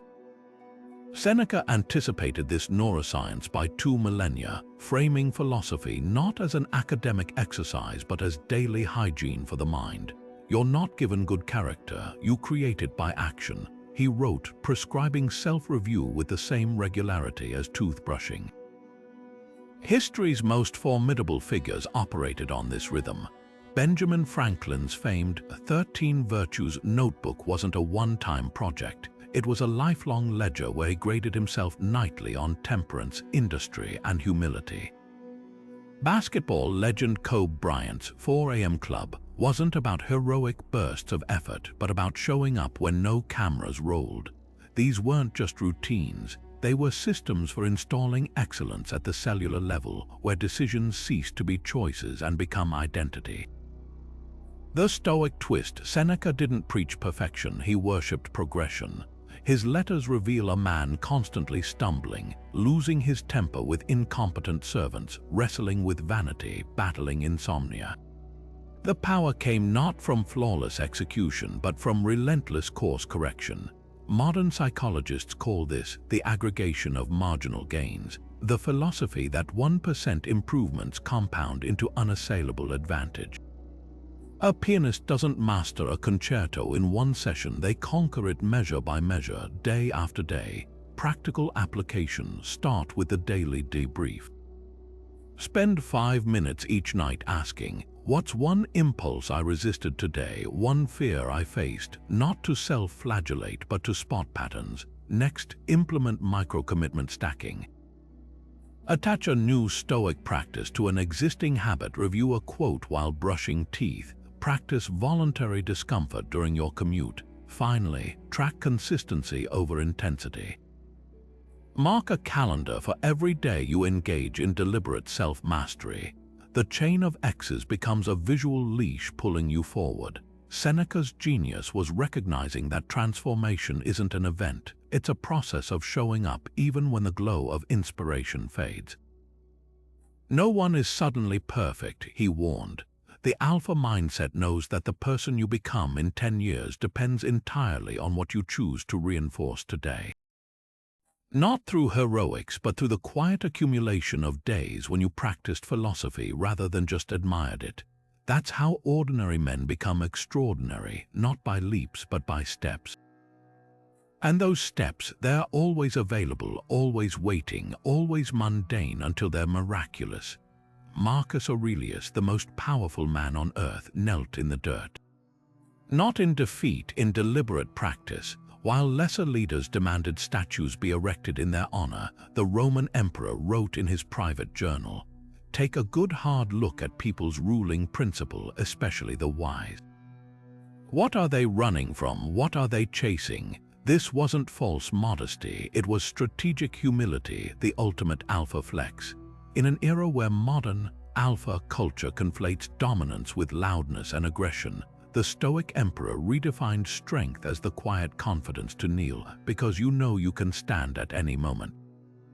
Consider the irony. Here was a man who commanded legions, yet praised his philosophy teacher Rusticus for not displaying that air of self-importance many have when pretending to know things. Marcus didn't just tolerate criticism, he sought it, surrounding himself with advisors bold enough to tell him, "You're wrong." Contrast this with today's chest-thumping influencers who mistake volume for value and fragility for fierceness. Real power, as Marcus demonstrated, doesn't need to announce itself. It's the CEO who eats in the cafeteria with interns, the Navy SEAL who lets new recruits take credit during drills, the billionaire who still asks, "What am I missing?" At board meetings, history's most formidable operators shared this trait. When George Washington reluctantly accepted the presidency, he insisted on a simple title, Mr. President, rejecting monarchical pomp. Centuries later, Warren Buffett still lives in the same Omaha house he bought in 1958 for $31,000. These aren't just quirks, they're psychological masterstrokes. Neuroscience reveals that humility activates the prefrontal cortex, enhancing decision-making, while arrogance triggers primal amygdala responses that cloud judgment. Marcus knew instinctively what science now proves: the humble mind is the sharper weapon. The Stoic twist: this humility wasn't passive, it was active reconnaissance. Marcus wrote, "The best revenge is to be unlike the one who wronged you." When petty rivals spread rumors, he doubled down on integrity. When senators postured, he outworked them in silence. His journals brim with reminders to erase opinion and kill desire for admiration, not because he lacked ambition, but because he understood that true influence flows to those unburdened by ego. Like a judo master using an opponent's momentum against them, Marcus let others' arrogance become their own undoing while he conserved energy for what mattered. So how does this translate today? Start with the echo chamber audit. List the last 5 people who challenged your views. If the list is short, you're living in an ego bubble, not a growth zone. Next, practice strategic behind the scenes. Deliberately let others take credit for shared wins. Not for praise, but to train your brain to derive satisfaction from results rather than applause. Finally, adopt the memento mori mirror. When you catch yourself posturing, ask, will this matter when I'm gone? Marcus' most devastating lesson. You've done enough harm by valuing yourself too much already. The alpha mindset doesn't shrink from strength. It redefines it, not as dominance over others, but as mastery over the need to dominate. Because the tallest trees bend easiest in the storm, while rigid ones snap. That's the paradox. True power often looks like its opposite until the moment it matters most. Epictetus cut through the illusion of external freedom with a blade so sharp it still divides truth from delusion. No man is free who is not master of himself. Consider the weight of that statement from a former slave, a man whose leg was permanently shattered by a cruel master, yet whose mind remained unbreakable. His definition of freedom had nothing to do with chains or citizenship papers. True liberation, he taught, comes from disentangling your happiness from everything you cannot control, other people's opinions, circumstances, even your own body's limitations. The alpha mindset isn't about dominating others. It's about achieving total sovereignty over your own desires, fears, and reactions. Picture Epictetus teaching in Rome's crowded streets, surrounded by wealthy senators and merchants who considered themselves free because they owned villas and slaves. His challenge to them was brutal. You call yourself free while your mood swings with the stock market. While you grovel for social validation, you're a puppet mistaking the length of your chains for liberty.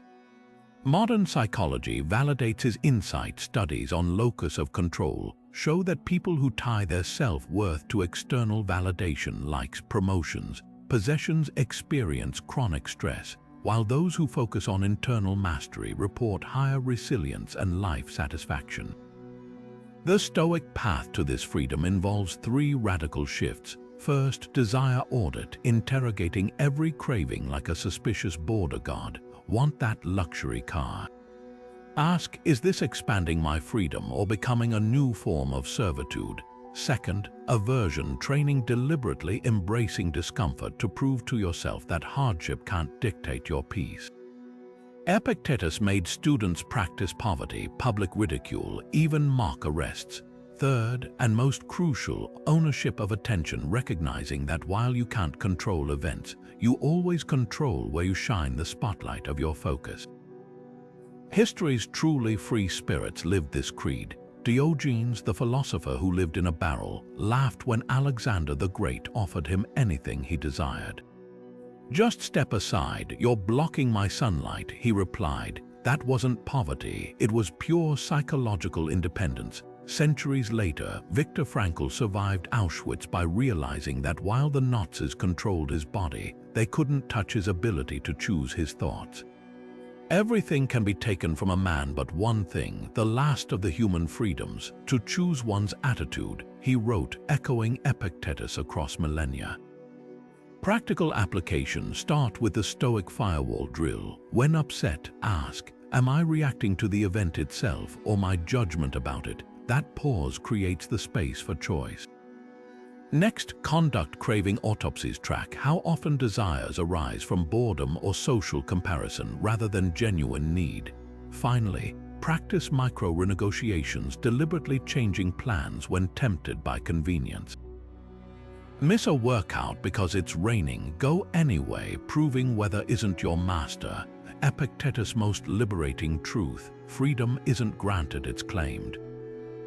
The alpha mindset doesn't wait for permission or perfect conditions. It seizes sovereignty over the only territory that matters, the 6 inches between your ears. Because real power isn't about controlling the world, it's about realizing you never needed to in the first place. Seneca's words cut through the illusion of mastery with surgical precision. As long as you live, keep learning how to live. This wasn't just a poetic flourish, it was the battle cry of a man who treated every waking moment as a classroom. Picture the philosopher-statesman in his twilight years, advisor to emperors and one of the wealthiest men in Rome, yet still scribbling notes to himself like an eager student. What did I learn today? Where did I err? The alpha mindset doesn't plateau at competence. It thrives on the perpetual hunger to refine, adapt, and outgrow yesterday's limits. Consider how Seneca embodied this. Exiled to Corsica in his 40s, he didn't wallow, he transformed desolation into a doctoral program. With no library or mentors, he studied the rhythms of waves, the resilience of islanders, and his own reactions to deprivation.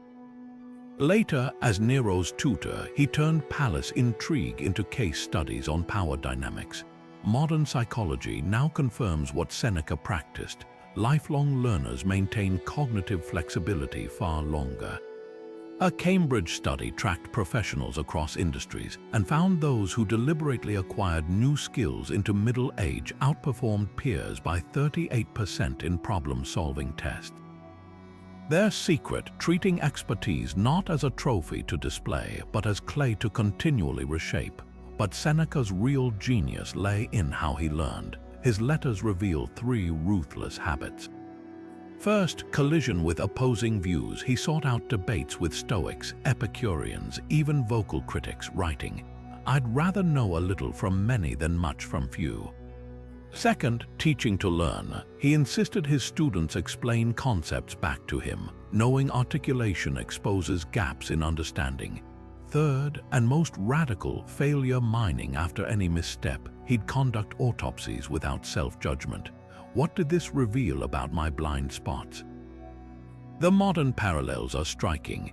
Elon Musk mastered rocket science not through formal training, but by interrogating SpaceX engineers with what he called the question chain, drilling down until first principles emerged. Chess grandmaster Magnus Carlsen spends hours analyzing his rare losses, not his wins. Both embody Seneca's insight: growth lives in discomfort. Here's how to activate this today. Start with the 5% rule. Dedicate 5% of each day to learning something utterly unrelated to your field. Seneca studied botany during political crises. Imagine what cross-training your mind could do. Next, practice reverse mentorship. Seek out younger colleagues who can teach you emerging trends.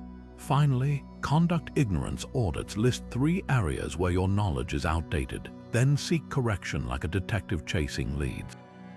Seneca's sharpest twist: we learn not for school but for life.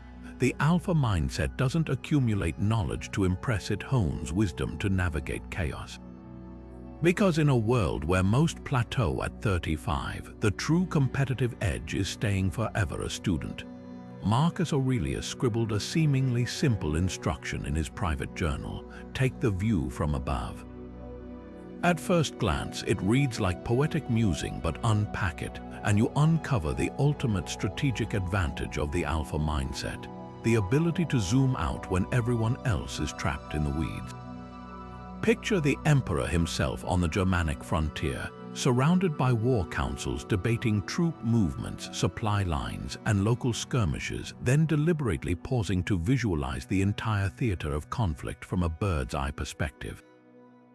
This wasn't daydreaming, it was cognitive warfare against short-sightedness.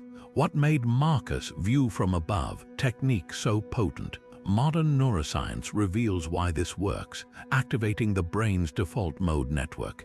The same system engaged during meditation or strategic planning dulls the amygdala's panic responses.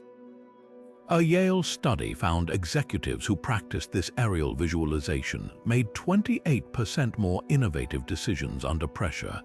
The alpha mindset thrives here, not through brute force analysis, but by toggling between granular details and cosmic context like a mental zoom lens.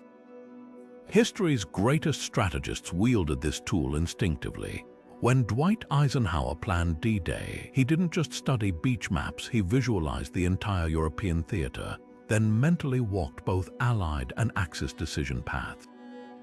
Steve Jobs applied a similar wide-angle lens when he insisted Apple's first design team consider not just circuit boards, but how their work would sit in customers' homes a decade later. Both were practicing Marcus' ancient hack, pulling back until ephemeral stresses shrink to insignificance, revealing the patterns beneath the noise. Here's how to weaponize this today. Start with a cosmic drill when overwhelmed. Close your eyes and mentally ascend until your problem becomes a speck against Earth's curvature. Next, employ temporal triangulation.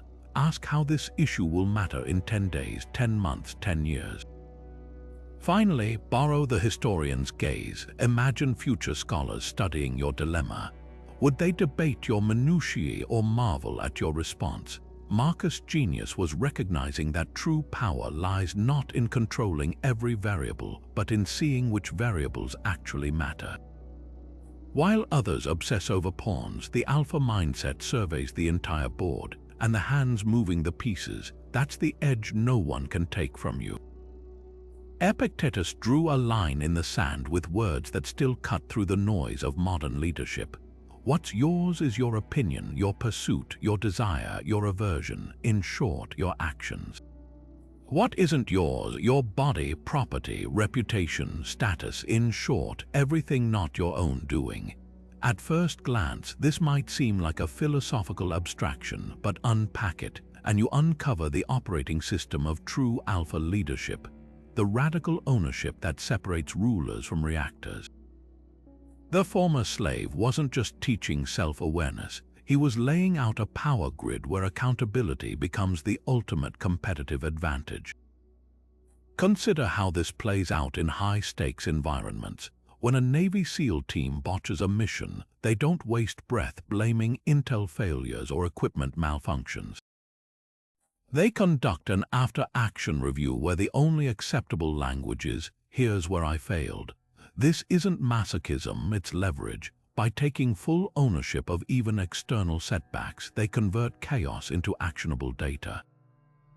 Epictetus anticipated this mindset 2 millennia earlier when he taught, "Don't explain your philosophy, embody it." His students weren't allowed to cite weather, bad luck, or unfair critics as excuses. If a lecture went poorly, the fault lay with the teacher's preparation, not the crowd's mood. Modern neuroscience validates this ancient rigor. Studies at Stanford's Graduate School of Business found that leaders who practice extreme ownership, a term popularized by SEAL officer Jocko Willink, trigger 40% higher team performance under stress. Brain scans reveal why, when we take responsibility, the prefrontal cortex lights up with problem-solving activity instead of defaulting to amygdala-driven blame circuits. Epictetus didn't have fMRI machines, but he grasped the neural truth: accountability isn't virtuous, it's tactical. The Stoic twist: this ownership extends beyond actions to interpretations. Imagine two entrepreneurs receiving identical critical feedback. One spirals into, "They don't get my vision." The other analyzes, "How can I clarify my messaging?" Both face the same external event, but the latter, the Epictetus disciple, claims sovereignty over perception itself. That's the alpha mindset's secret weapon, the ability to stand even in the wreckage of circumstance and say, "This is my domain to reshape." Practical applications start with the no-blame journal. For 7 days, document frustrations without using the words "they," "it," or "because." Force every entry into I statements. I misinterpreted the deadline, not the client changed specs. Next, practice preemptive accountability before key decisions. List 3 ways you'll own potential fallout. Finally, adopt the proxy drill. When observing others' failures, ask, "How would I own this if it were mine?" Epictetus' most brutal lesson: Freedom begins the moment you realize someone else isn't responsible for your life. The alpha mindset doesn't wait for perfect conditions. It forges them through relentless ownership, turning every obstacle into a self-portrait in progress. Seneca paints a vivid picture of resilience with a metaphor that has stood the test of centuries. The wise person is like a rock, unchanging against the crashing waves. But this wasn't poetic exaggeration, it was a battle plan for psychological fortitude. Picture a storm-battered cliffside. While everything around it bends, breaks, and erodes, the bedrock remains. That's the alpha mindset distilled, not the absence of pressure, but the ability to absorb unimaginable force without shattering. Consider how this plays out in extreme environments. When Navy SEAL candidates endure Hell Week, their instructors don't measure success by who avoids suffering, but by who maintains form under exhaustion. The rocks in Coronado's surf aren't smoother than inland stones. They're pitted and scarred, yet structurally sound. That's Seneca's paradox. True resilience doesn't mean emerging unscathed, but developing the density to withstand repeated impacts without crumbling. Modern trauma research confirms this. Studies on post-traumatic growth show that people who have weathered significant hardship often develop greater emotional resilience than those who have lived sheltered lives. Like carbon under pressure becoming diamond, the Stoic doesn't avoid life's hammer strikes. They let them forge unbreakable resolve. The brilliance of Seneca's rock metaphor lies in its active nature.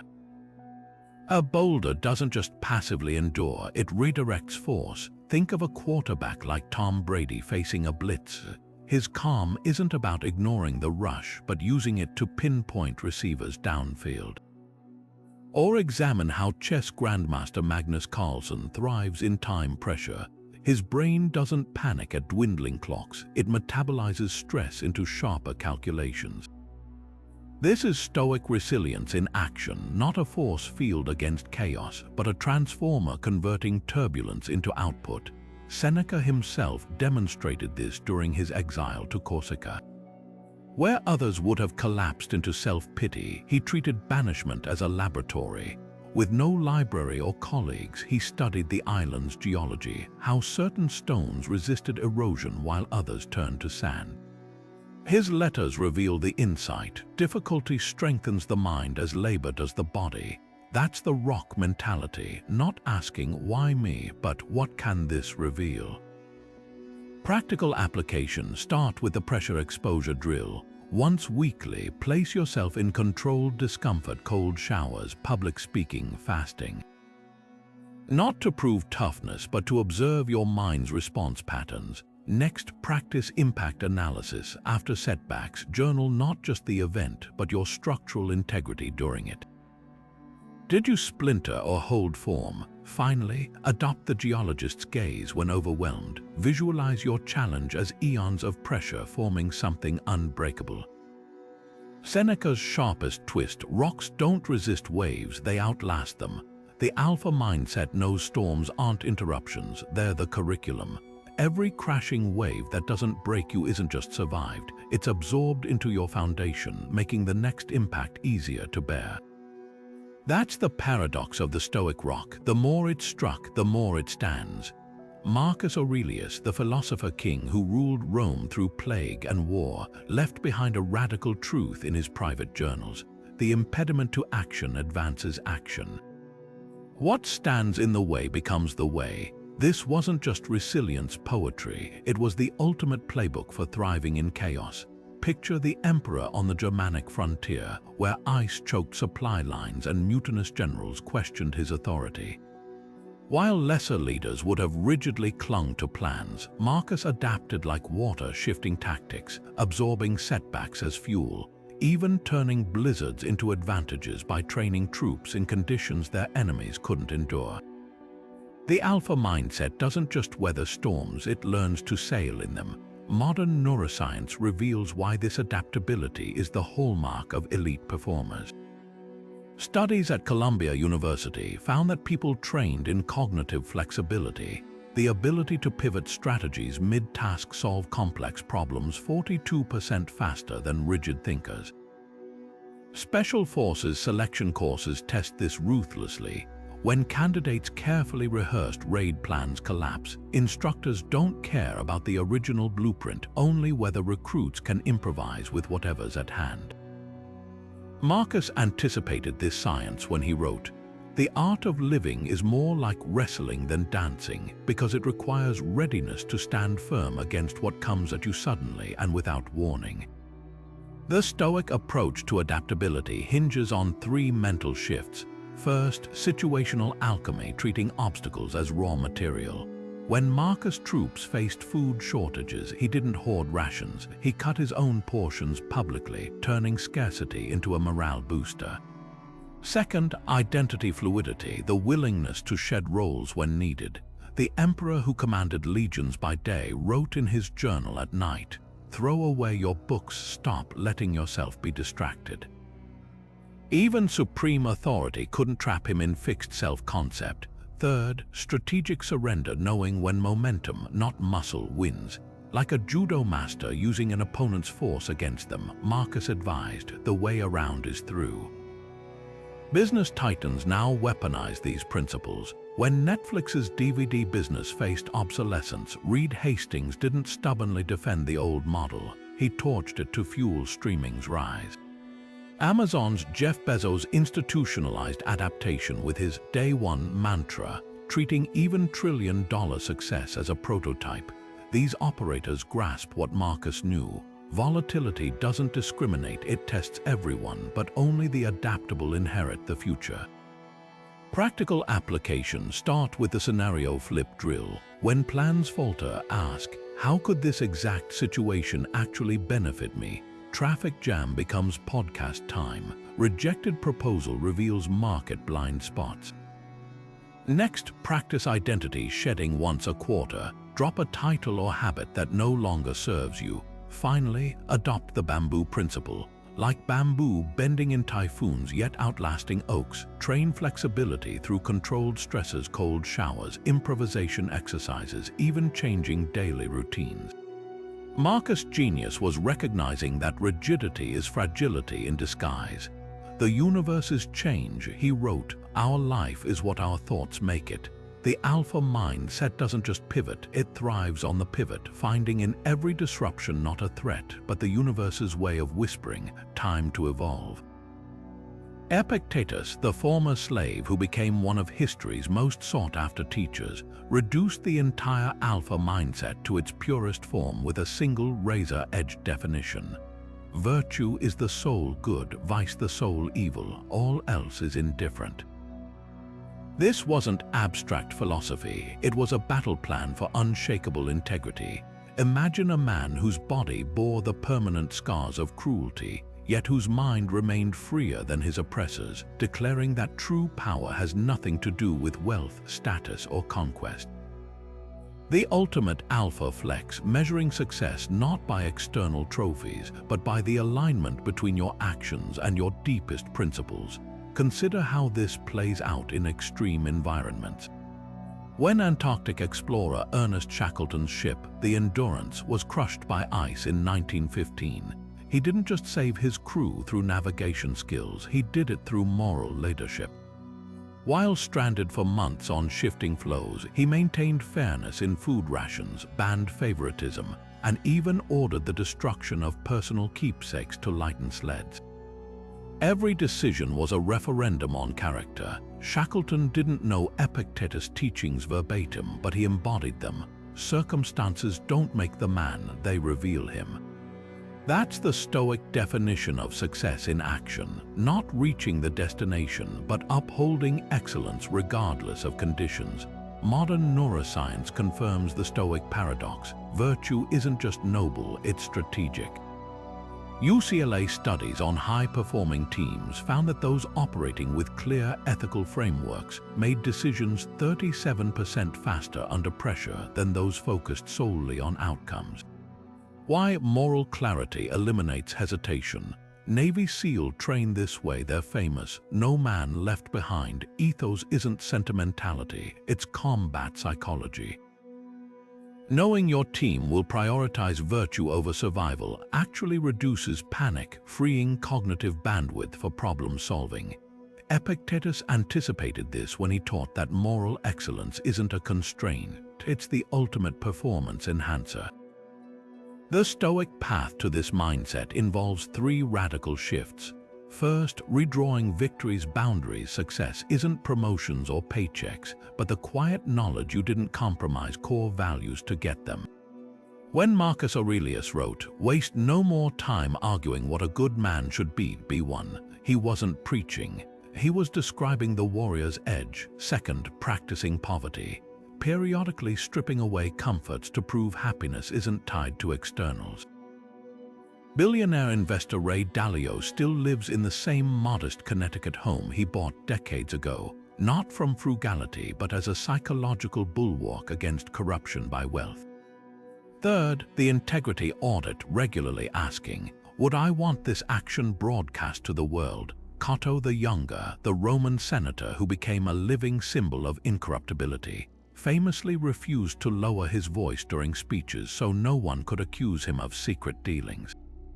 But here's Epictetus' twist: virtue isn't about perfection. His most liberating lesson was that moral excellence is a practice, not a destination.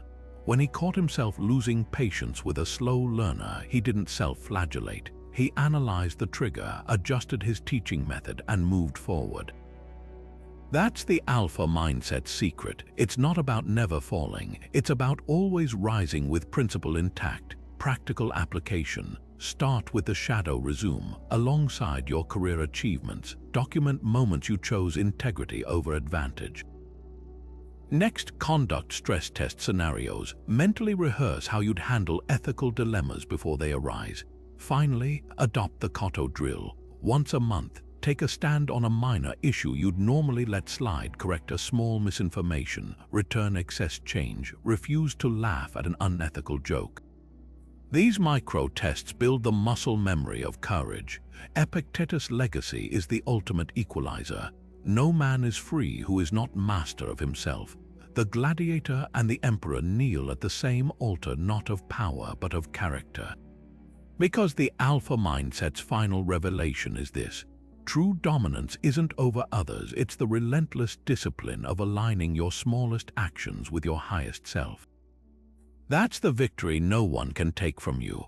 What if the last 25 Stoic quotes we've explored aren't just individual lessons, but pieces of armor, each one forging a different part of the unbreakable alpha mindset? Marcus Aurelius' discipline, Epictetus' unshakable perception control, Seneca's mastery over adversity. They're not isolated tools. Together, they form an operating system for life. Think of it like this: the alpha mindset isn't a single skill you unlock. It's a symphony of mental frameworks that, when combined, let you navigate chaos with the precision of a Roman general and the calm of a Zen monk. Consider how these quotes interlock. When Marcus reminds you the obstacle is the way, it's the fuel. When Epictetus declares it's not what happens but how you interpret it, that's the steering wheel. And when Seneca insists difficulties strengthen the mind, that's the forge tempering your resolve. This isn't philosophy, it's psychological engineering. The Stoics didn't just teach resilience, they built a mindset that turns every setback into a setup for something greater. But here's the truth: wisdom untested is just theory. Your challenge: pick one practice from today and weaponize it within the next 24 hours. Not next week, not when life calms down. Now, start small but start ruthlessly. If you're drawn to Marcus' discipline, skip breakfast and fast until noon to prove cravings don't own you. If Epictetus' perception control resonates, the next time frustration hits, pause and ask, is this within my control? If not, release it like dropping a hot coal. And if Seneca's adversity training speaks to you, take a cold shower tonight, not for comfort, but to condition your mind to embrace discomfort voluntarily. This is where most fail. They consume content without committing to the real work. Don't be that person. The Stoics didn't write these words for applause, they wrote them to be lived. So prove today that you're not just a spectator to wisdom, but a practitioner. And if you're ready to go deeper, to transform more ancient insights into modern mastery, hit subscribe. Because this isn't the end of the journey, it's the first step toward rewriting how you think, lead, and conquer. The forge is hot. Will you step in?